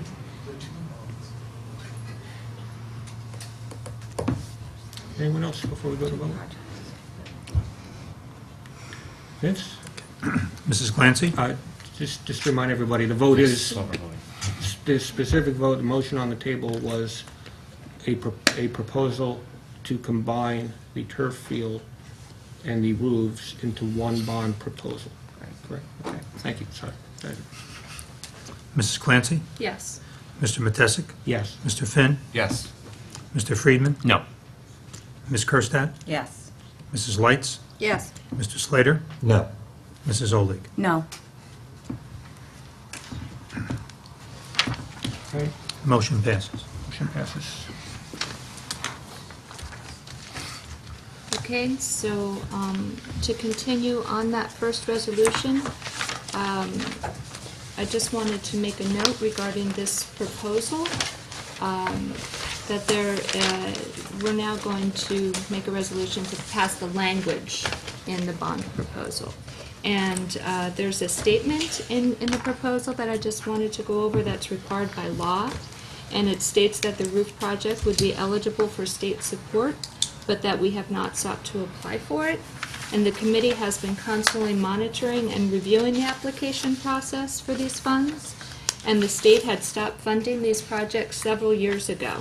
and there has been not any funding available. If funding does become available in the near future, we will make every effort to secure any available funds. So I just want to make that clear when people look over the proposal, when they read that in there, and we can talk about that some more as we move forward. So I'm going to make a motion for the first resolution, and then I'll go through the others. So at this time, I would like to make a motion to move resolution number 1 under facilities. I'll second it.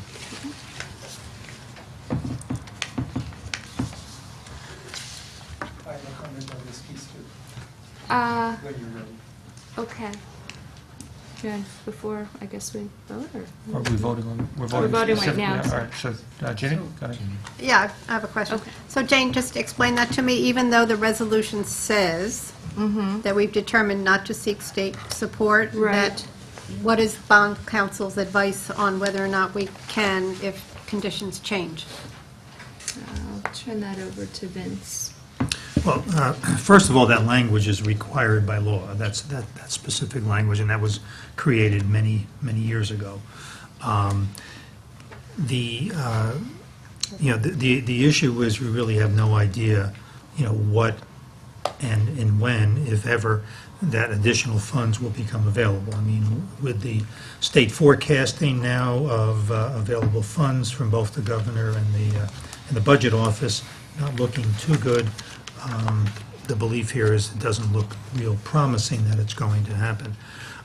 There's no way of determining in what form that would take place if it happens. Most likely, the state would announce that they're opening up funding again, and they would accept applications for projects. They would give a certain amount of time. They would take a number of months to do that. Then they would take all of the applications, prioritize those, and make awards based on the total dollars available. That's probably a many-month process.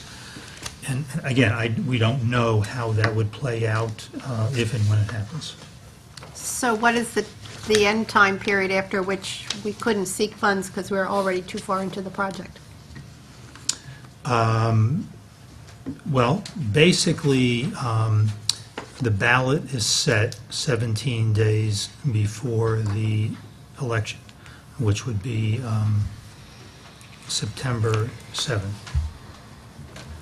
And, once that date is set, the ballot is set. You can't withdraw at that point. So if nothing happens before September 7th, then we're bound by this not to ever apply for funds. Well, during the very first round of funding, there was retroactive availability also for projects that had been initiated within a certain time frame. Okay. Again, nobody really knows anything at this point. All we know is that if anything becomes available, we'll do our best to take advantage of it. Okay. Anyone else on the board? Matt?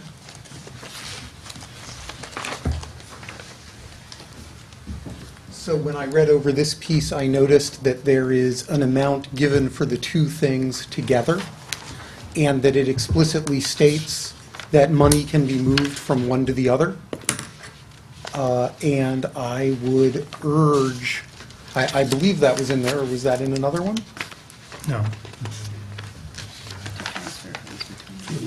It's possible, right? Okay, well, I'm not going to be here forever, so somewhere, a single figure of 16 million or so was given for the two projects, and it explicitly states that money can be transferred from one to the other. I think that is another attempt to railroad people in the town into voting. Now we don't even know how much money we're voting for the roof or for the field, because it can be simply transferred from one to the other, apparently as the board sees fit. So I would urge the rejection of the current language and different language that at least tells people how much money is going to be spent on each project and does not allow money to be moved from one to the other. I'd also say, I don't know whether this is possible, but I would really like for the nominating period for the next school board election to be extended, because I think that once people read about tonight's vote, there will be a lot more people interested in running for the board.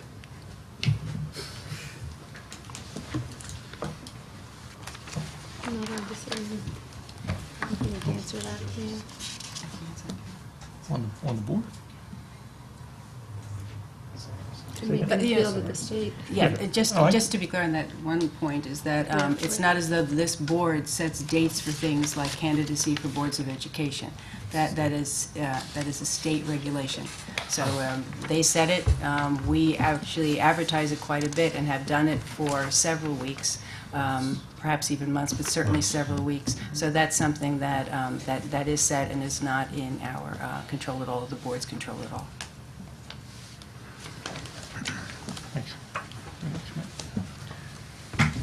Is the language as it's written, is there some legal requirement that it be? Is there any? This is standard language for any bond issue. You know, we do have estimates, obviously, for the two projects. 13.6 million for the roofs and 3.3 for the turf.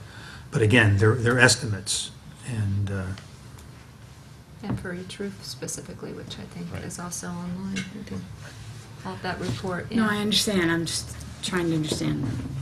right. But that's standard language. I'm not sure if it's mandated or not. But Are we I know it's voting to standard. approve the language, or Yes. so Yeah. every word Yes. in there is what we're Yes. voting on, right? Yep. This is Okay, the so ballot. this is the ballot. Just as the it ballot is. the ballot, right. And Correct. Ms. Teeter, am I correct that this entire language came from bond counsel? Oh, absolutely, absolutely. And I believe most of it is basically mandated. This is all bond council's recommendation? Correct, Right, correct. it wasn't as though a facilities committee Yeah, or right, some right. other small group that exists in town came up with the wording. Right. We'd This still be is- there. Right. That's true, too. Vince, when we looked at each of these projects specifically and had the architect go through costs and estimates, it was 3.3 for the field and 13.6 13.6 for the right. And then, roofs. and bond council's recommendation was, if we're combining them, you have one number. And Correct. And the Correct. caveat language. Correct.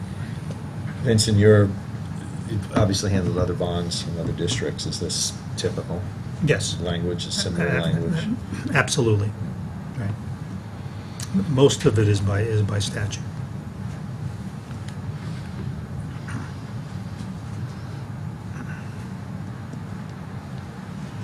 Any other comments or questions? Vince? Mrs. Clancy? Yes. Mr. Finn? Yes. Mr. Matesic? Yes. Mr. Friedman? Yes. Ms. Kerstad? Yes. Mrs. Lights? Yes. Mr. Slater? Yes. Mrs. Olig? Yes. Thank you. Okay, and I would also now like to move the facilities resolutions, make a motion to move facilities resolutions, items number 2 through 8. Second. And before I open it for discussion, I just want to give a little bit of explanation on them. Resolution number 2 is to authorize the submission of the turf field project for the state to review, which we have already approved at our last meeting. And then resolutions 3 through 8 are for projects that have been reviewed by the administration and the facilities committee and are part of the 5-year facilities plan. These projects have been identified as priorities for this year, and we are asking that they be approved tonight so that they can be submitted to the state. They are small improvement projects that would be funded out of the Maintenance Reserve Fund, and they include an exhaust fan installation at Tamaqua, a hot water system upgrade at Edison, stage rigging renovations at the high school, masonry work at Board of Ed building, temperature control upgrade at the high school, and the installation of air conditioning in the library at Jefferson. Once these projects are submitted, if approved, we would then see them again on the agenda when we go out to bid. And just briefly concerning the 5-year facilities plan, the Facilities Committee would like to give the board a summary of the projects that have been identified as the small improvement priorities over the next 5 years at the board meeting on June 26th. This document will give everyone an idea of future plans and needs of the districts. It's a working document, as we sometimes have unexpected needs that arise, that would need to be addressed and the plans change accordingly. So this is not for large capital improvement projects. This would be something to look at in the reserve fund to make sure that we're setting money aside over a 5-year period to give people a broader picture of what's we're looking at. Because as a reminder, our school district has 902,000 square feet of rooms and hallways and stairwells, and 75 acres of playgrounds and fields. So we thought we would tie that all into this as well, give everybody that picture. So. I don't understand why you want to put the plans for this turf field in with the plans for 3 through 8, having just said that these are going to be funded through the maintenance fund. Number 2 is not going to be funded through the maintenance fund. I'm not tying them together. Well, you did with the vote. You want to put them in one approved vote. Okay. So I'm not in favor of doing that, just personally, based on your explanation. Okay. But you have a motion on the table, so. You can't take it back. Number 2 is about submitting. Okay, I'm sorry, because I did just try to explain resolution number 2 separately from resolutions 3 through 8. I wasn't. I have a question about number 5. I know that we've spoken about this, the rigging for the stage, as part of the high school bond at one point.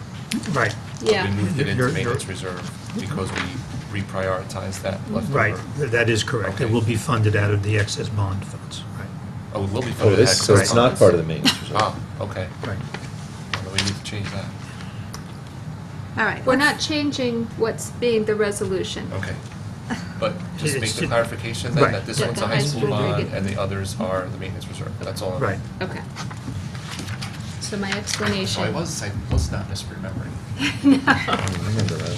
Actually, I'd really like you to start with item number 3 and tell us about them, because in the notes, Dr. Dolan, you told us we would get an explanation, of which we got none. I think we at least got a summary from Mr. Yaniro. Well, the Yeah. summary, but the Certainly summary Mr. Unir doesn't can say address anything, this. but it lists it. It told us nothing. Right, okay. Right, on number 3, this is an improvement of the ventilation at Tamaqua. What does that mean? Is it one big roof fan? Is it? There are a series of fans that need to be replaced. There is ventilation in the building, but we don't believe it's adequate enough. So this would, replace the fan system in the building.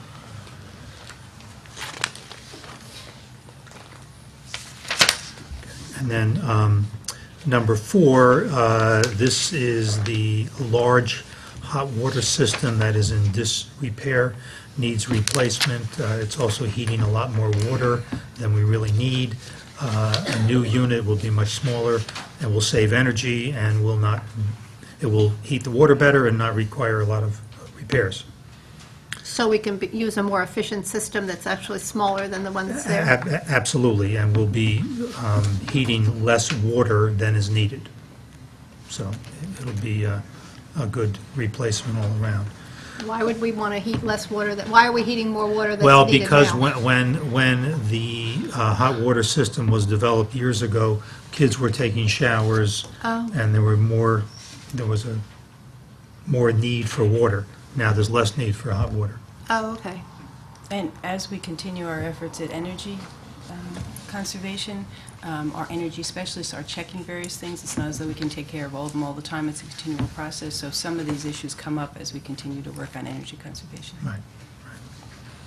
And then number 5, we talked about this before. We did have an issue with some of the ropes at the in the stage at the high school. We did replace those ropes immediately. However, upon inspection, the entire or a major portion of the stage rigging needs to be replaced, and that's going to happen this summer. And that will be funded independently of the other items? Correct. And through the That'll be- excess cor- funds correct, from the high school correct. bond? That'll be funded out of the high school bond. Yeah. Number 6, this is very crumbling parapet at the top of that building that needs to be replaced. That we need, normally we would try to do these kinds of things in-house, but it's just too high, and we don't have the equipment to handle it. So we need to replace that section of the building, some of the fascia boards and so on. And number 7, this is a replacement of the old pneumatic controls with electric controls. The pneumatic controls have been giving us a lot of problems in terms of repair issues and just inefficiencies and breaking down and so on. This would replace the system with a much more efficient energy conservation system that will not break down, be more consistent. Number 8, this is the only library in the district that is not air-conditioned. So that will correct that issue. Mr. Nero, number 7, so I think I understand from a high school standpoint that other projects have exhausted the funds in the bond, so this one didn't make it. This is going to be Right, funded out of this will be maintenance reserve, right. Okay. It's also not related to enrollment, which was... Yeah, that's right. Right, we really couldn't tie it to the bond. Got it. Thanks. Thank you. How do we wish to proceed on the vote? Any other comments or questions? I think it's pretty clear. I'd like to proceed with the vote. Okay. Mrs. Clancy? Yes. Mr. Slater? Yes. Mr. Matesic? Yes. Mr. Finn? Yes. Mr. Friedman? Yes. Ms. Kerstadt? Yes. Mrs. Lights? Yes. Mrs. Overy? Yes. All right, that brings us to long-range planning. June? No report. Thank you. Policies, Roseanne? I would like to approve I will ask the board to approve for first reading the following policies: 1110 organizational chart, 3160 physical examination, 3431.1 family leave, 5330 administration of medication, 6220 budget preparation, and 9120 public information program. Second. Discussion. Are there any questions on the organizational chart? This is reviewed every year as different positions change, as our needs change, and therefore it was updated. And you can see the additions or changes that were made. Got one question. The data analysis manager, that's a new position, right? Is that the title you think you've settled on? I know you had some questions. I think it's close to the title that we will settle on. Okay. Yes. But as you referenced, maybe I should just mention that we talked about our technology initiative moving forward. In addition to providing up-to-date equipment for use in the schools, we also need the support to make sure that they can function adequately. And in this new age of being able to pull so much data, we want to make sure that we have somebody who can make sure that all of our data is worthwhile data, that is inputted correctly, and that it is pulled and analyzed correctly as well. So that is the position that we talked about as part of the technology initiative. And did you move the ELL teachers somewhere else, or are they just called teachers? I think I know the answer, but I'm going to look before I say that.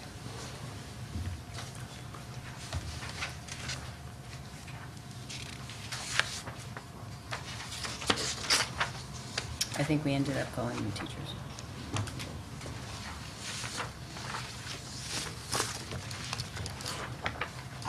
And they're going to report to the supervisors? Yes, because they now... Oh, because now we have a world language and ELL supervisor. Exactly, whereas Mhm. before we did not. Right, okay.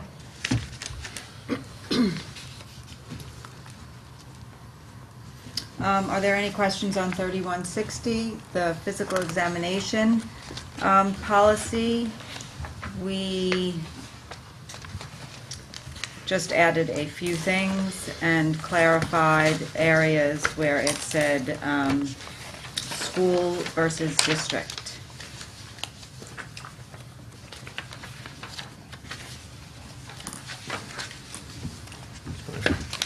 Anything? 3431 family leave. This was pretty much in line with the updates made to the Federal Family and Medical Leave Act and the New Jersey Family Leave Act.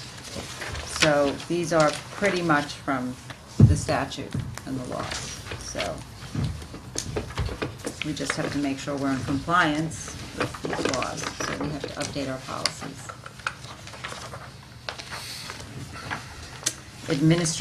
Administration of medication. This too is more of just an update, adding some new terms: anaphylaxis, epinephrine, or adrenaline.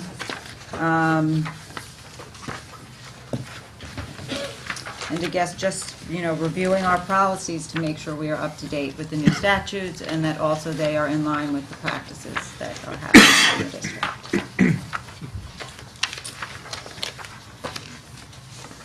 Budget preparation.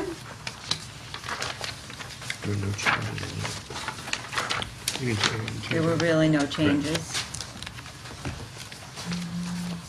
Then why is it here? Because we need to review it and ensure that it is in line with our practice and what we still believe in of the budget preparation.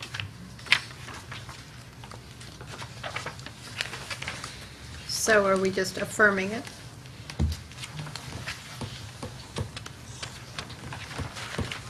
Yes, I think we would. You know, one of the things we talked about, actually, quite a bit of policies, was there have been times in the past where we reviewed policies, and because they didn't necessitate any changes, we didn't bring them forward. But then, when you look at it a few years later, it looks as though the board forgot to look at certain policies. So we struggled with how to make sure that we had a record of exactly the work that was done. So that's how we determined to address it in the policy committee.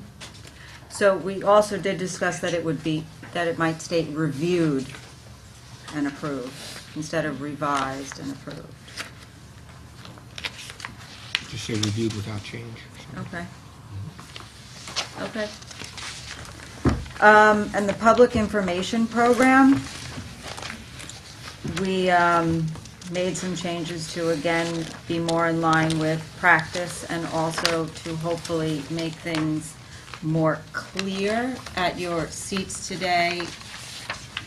Rich and I spoke earlier today when he read through the policies with a point on page 1 of the regulations, paragraph 2. As it was worded in the copies you got in your packets, it was wordy and somewhat unclear. So Rich and I worked something else out that hopefully is more clear. And that is at your seats.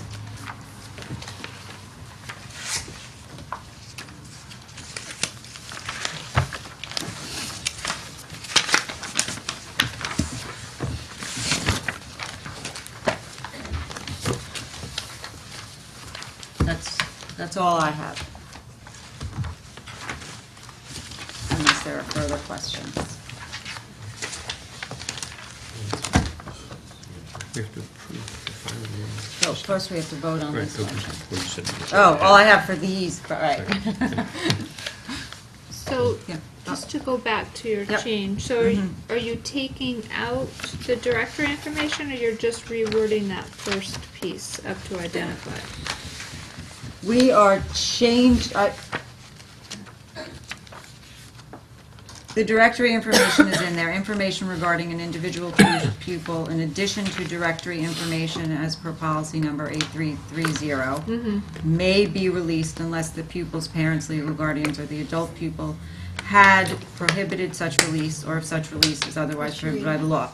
And then at the bottom, are you talking about the last sentence that says directory information? Yeah, so you're Yes, just, you're but we keeping just- that in. Well, You're- no, we're taking that last sentence of the directory information out because Okay. it's already stated in the first Oh, statement. gotcha. Okay. Okay.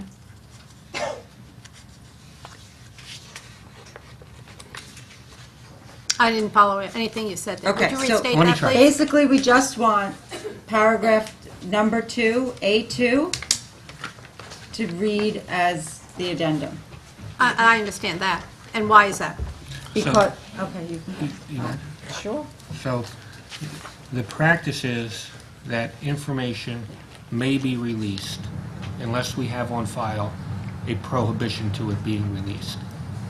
The language as it read, since we made a modification to it, it did two things that we changed. It used to say information regarding an individual pupil other than information classified as directory, which assumes that there's something different about those buckets of information. They're actually the same bucket. It's all information that may be released unless we're told it can't be. Is that part clear? Before I go to the next part? You good? Okay. So the next thing it said was, it shall be released. But that's not actually accurate. It may be released. So if we get a request for information, we're allowed to release it unless there's a prohibition on file. We aren't required to release it. So that's just a change from shall to may. Under what conditions would we release it? Well, if we had, Or under what conditions would we not release it? If a parent had signed off that I do not want my child's information in the newspaper, like a picture in the newspaper or on the website, I prohibit the Westfield School District to use my child's photograph in any way. I prohibit my child's name listed in the honor roll listings in the newspaper. So without stating release to whom, is it assumed that it's released into some public? Yes, because it's in the public Venue. information policy.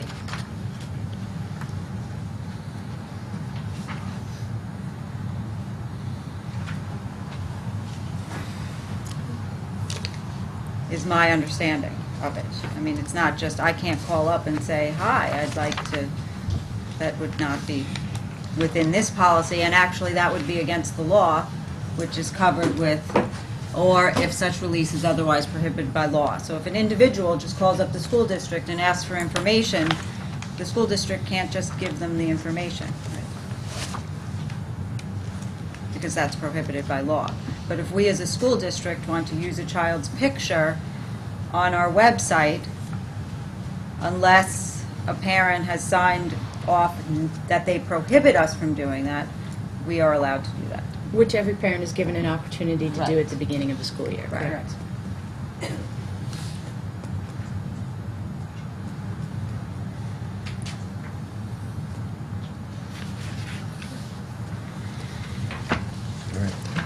The language isn't so pretty, but I think it makes sense right now. Did you think it didn't? What? Well, I think it was more, well, when Rich and I were talking about it, it was much more convoluted in A2 as it was sent to you. Now I think it's more clear. Oh, I thought you were talking about the whole policy. Oh, no. So a vote, I think. Ms. Kerstad? Yes. Mr. Slater? Yes. Mr. Matesic? Yes. Mr. Finn? Yes. Mrs. Clancy? Yes. Mr. Friedman? Yes. Mrs. Weitz? Yes. Mrs. Old? Yes. Now I would like to approve for final reading the following policies: 1510, 5130, 8140, 8465. Second?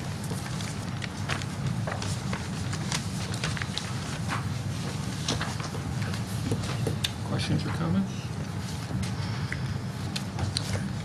Ms. Kerstad? Yes. Mrs. Weitz? Yes. Mr. Matesic?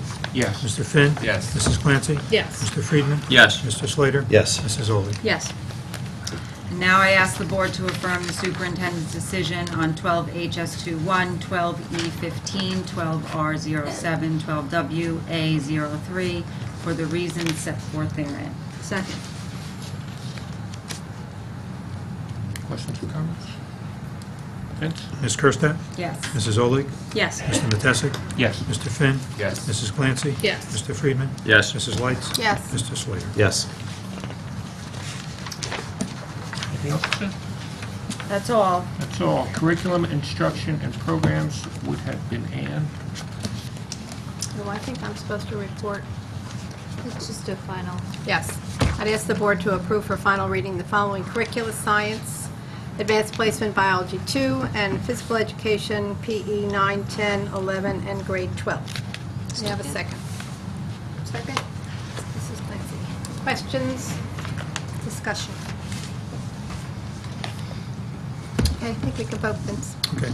Mrs. Lights? Yes. Mrs. Clancy? Yes. Mr. Matesic? Yes. Mr. Finn? Yes. Mr. Friedman? Yes. Ms. Kerstad? Yes. Mr. Slater? Yes. Mrs. Olig? Yes. All right, that moves to finance. I would ask the board to consider finance motions 1 through 14. Second. Second, thank you. And on motions 2 through 5, do you want to just say the words on those? She told us last week. Fact that they are recurring annual. Vince, maybe you can just say. Vince, you just want to comment on most of these in the earlier resolutions are the annual resolutions to reapprove the people who, service our boilers and other things. Typically, there's sort of two things we do, the reorg resolutions and then this set of resolutions. Right, the renewal of bids of routine maintenance every year. My understanding is there's nothing in these that was out of the ordinary or a change from... No, no. Can I ask a question? Yeah, please. Number 4, is this awarding transportation, so these are the bus companies? Correct. For next year? Correct.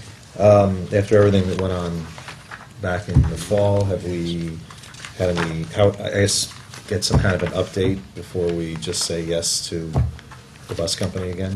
Right, right. I mean, I assume I that's think, yeah, done. believe me, we Yeah. worked on it and Right. worked on it. And I think a lot of our problems were a result of beginning year kinds of issues that didn't get resolved, for quite a while. And certainly, we understand that, they understand it, that, we're going to, establish our routes in such a manner and the training beforehand in such a manner that that won't happen again. And we're convinced it won't. Okay. Thanks. I would note item number 13, the acceptance of a gift from the Lincoln School PTO of 4 large shade trees and plants for Lincoln School Playground. And item 14, a donation for the purchase of an iPad 2 and a case to Franklin School from an anonymous donor. We thank you very much for those. Ginny. I have a question on item number 1, Vince. Out-of-district placements for extended school year program, the total cost and the comparison to last year's cost.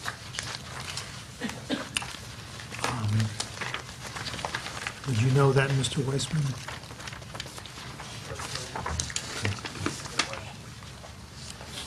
In terms of how the cost compared with last year's cost for the Extended ES, school year cost for the program. ESY.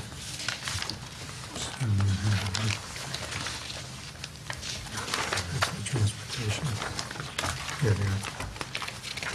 You'll be able to tell that off the top of your head.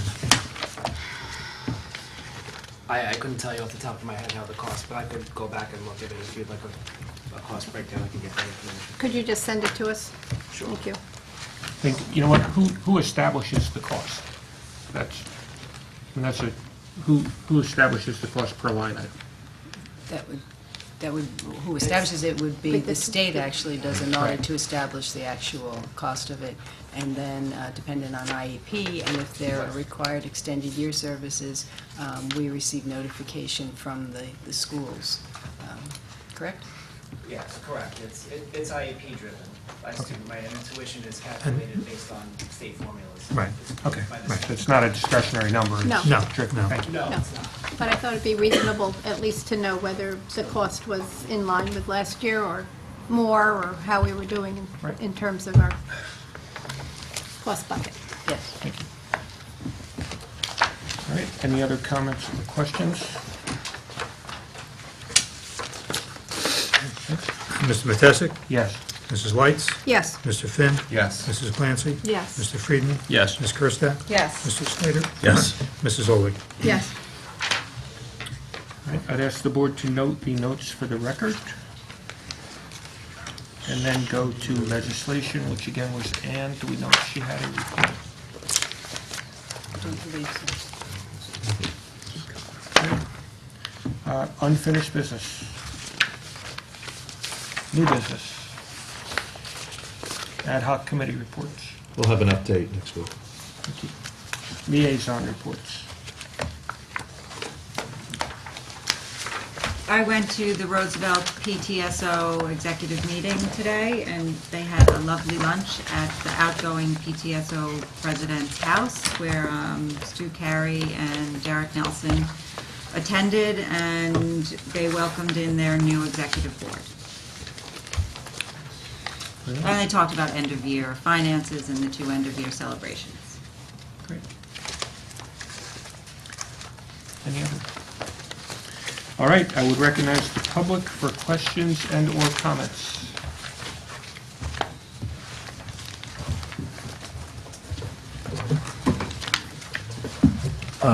Anthony Mormill, 412 South Elmer Street, Westfield, obviously. I was here last week, so I'm not really going to go too much into my previous statement. I'd rather not get censored again. But I'll stick to the first portion of it, and then I'll let you guys be, because there's really not much to be said anymore on the matter.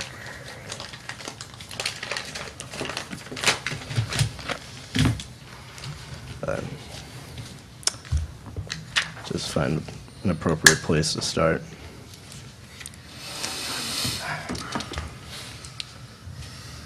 When I was a student, I wanted to nominate a teacher as Teacher of the Year. The teacher in question was Kevin Johnson. The fact that I didn't was one of the largest regrets of my high school career, among many others. I'm here now just to say a few words on his behalf, just because I feel he deserves some recognition for his services to Westfield. I met Kevin as a freshman when he held the media coordinator position. Historically, those who held the position allowed the students to refer to them on a first-name basis. That's why I refer to him today so casually as Kevin. Everyone does, the board included. I know this because I videotaped the meetings, a position I actually have him to thank for. There's a lot I have to thank him for, actually. He always challenged me to outperform myself. He held me to a standard of excellence that Westfield has built a reputation off of, and then some. He always made sure I stayed grounded in my academic work as well. While putting 110% into my video projects for independent study, he made sure I didn't lose sight of the rest of my education. There were times I almost did. It wasn't entirely a special case. Kevin was like this with a lot of the kids who were passionate about television, lights, and sound. He asked we do our best and be held accountable for when we didn't, and have fun along the way. He really cares about his students and their future. I attend Syracuse University for film and television production. I would not have thought of applying there had Kevin not mentioned the school in passing. He is also a graduate of Syracuse. At Syracuse, I work in the Maxwell School as a video technician, a job I was able to get because of my experiences in Blue Devil Television working for him. As a student of Westfield High School, my time was spent doing television production. I wasn't on a sport team or in Model UN. I was videotaping all the accomplishments of everyone else. If I wasn't in class, I was in the TV studio. So are many others among some of the people here today and some of the people that were here at the last meeting. My time at WHS was bittersweet. TV and the projects I made were a source of consolation for when times were not so great, as they can often be. An instance I recall as an underclassman was I was bullied by a couple older students, and it progressively became worse until one day I felt so bad about it I decided to leave without really getting into the matters as to why I wanted to leave.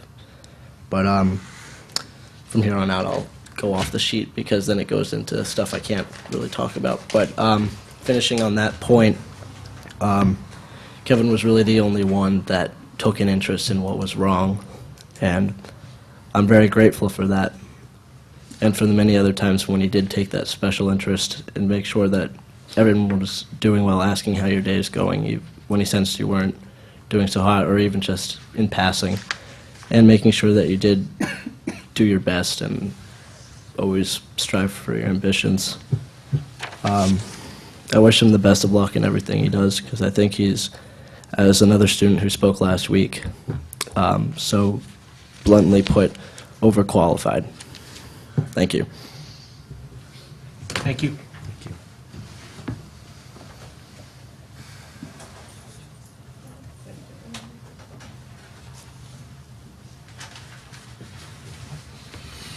Hello, I'm Robert O'Rourke. I live at 911 Central Avenue. Most people call me Bobby. I am a graduate of Westfield High School from 2009. I'll be graduating from Rutgers in January 2013. I'm also speaking on behalf of Kevin Johnson. I did the dramas and the musicals at Westfield High School, where I interacted with Kevin very often. And I was not a technical student. If I offered to help, technical matters a lot of time, they would say, Bobby, go play with the costumes or something. But despite that, Kevin Johnson was always extremely kind to me, and he always went above and beyond the student-teacher relationship.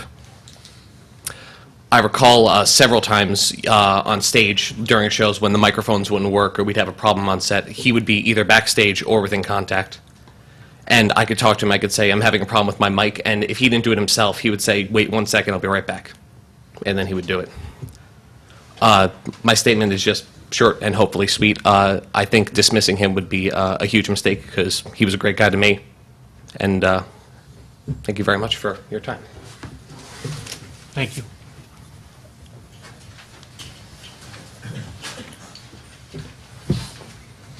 Hello, my name is Ross Sugarman. I live at 820 Wahlberg Avenue, Westfield. I am a graduating senior at Westfield High School this year, and this fall I will be attending the Park School of Communications at Ithaca College, and something that I'm very proud of. And had I not met Kevin Johnson, sorry, let me backtrack a little bit. I am here speaking on behalf of Kevin Johnson. Had I not met Kevin Johnson in the media coordinator position my freshman year, I would not have even considered attending a college or a university for television production, for communications, or anything like that. Since my freshman year, since I've met Kevin, I have fallen in love with media, with film, with the entire process, and I have no one to thank but Kevin. I recently completed my senior project, which was creating a short film from start to finish, from writing it, directing it, editing it, producing it. I did everything for it. And I went into great detail, not only in my paper, but in the process journal that our teacher assigned us, that without Kevin, I wouldn't have the knowledge, I wouldn't have the perseverance to overcome whatever hardships I may have come across in the process, because there are certainly things, and I'm sure there are other people here who can attest to this, that making a video project from start to finish is not an easy process. And Kevin was behind me the entire way. When I was assigned my senior project, when I decided on the topic, I asked Kevin if he would be my mentor for this, and he agreed. He seemed excited to do it, in fact. And I just think he was an essential part of the Westfield High School community. He knows every corner of every technical aspect of the stage, of the television studio, of everything that's run. He is, like my former classmate here mentioned, he is overqualified for this position, and I think it would be a huge loss having him dismissed from this position. Thank you very much. Thank you.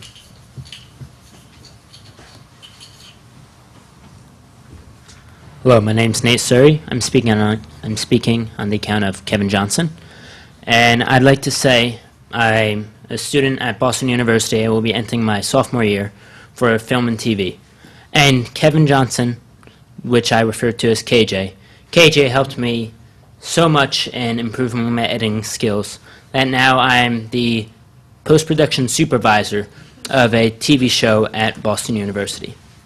I wouldn't have been able to get to this position without Kevin's help and his really demand and push that he gave me to become the better editor.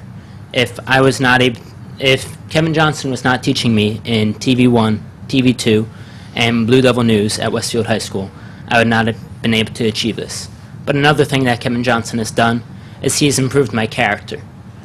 If it wasn't for him, I would be more of a shy student than I was when I entered high school freshman year.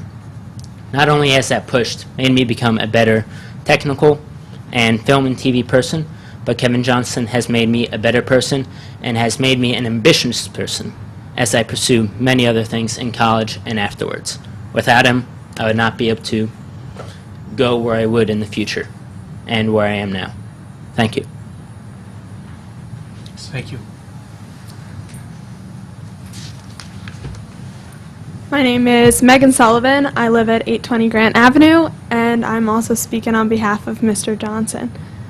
Bullying is horrible, whether it's being intimidated by an adult or a superior officer to a punch on the playground. Let me interrupt you. We've asked you not to refer to the content of proceedings that are before the board. I was just going to talk about how I was bullied in high school and how Kevin helped me out. Okay. That was where I was going. Sorry that it kind of crosses over.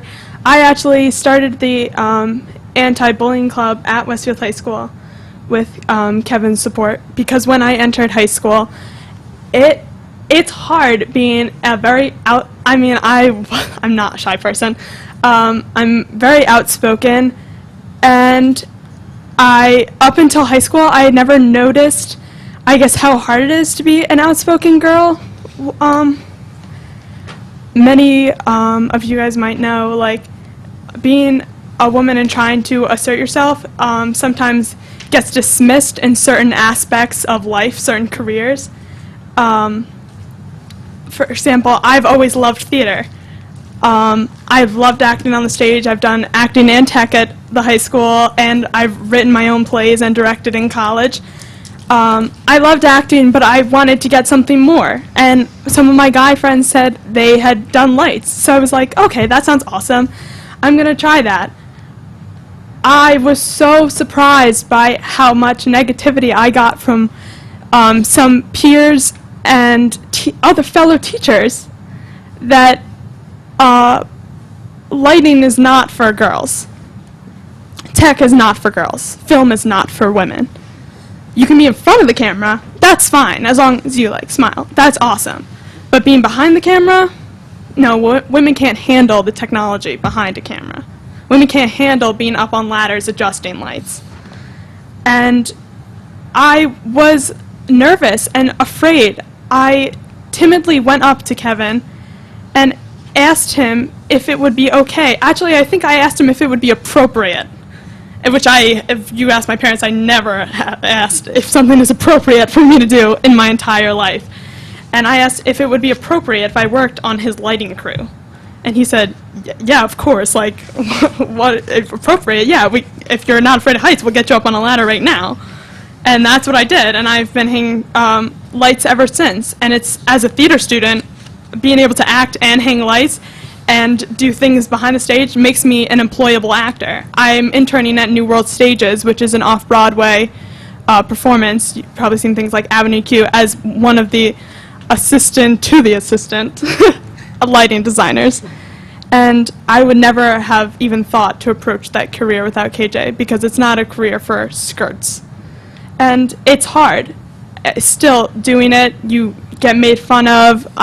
Can't even count on hands and feet how many times people have assumed or called me a lesbian, like it's even an insult. People today, I don't even understand. But Kevin has always supported me, supported all my choices, always there to guide me and comfort me and keep me pushing for what I believe in. And so much so that when my sister, who's a freshman, still freshman because the school year's still going on, a freshman, I quickly guided her to tech because I didn't want her to be the timid, shy person. I wanted her to feel empowered, like Lights gave me, and she's loving every second of it. And like my classmates, I know that this probably won't do anything, but Kevin pushed me to stand for what I believe in, and he is what I believe in. So it's going to be a sad thing to see such an overqualified man go, but I'm confident that he will get a career at something, hopefully, that treats him with as much respect as we all feel for him. Thank you. Anyone else?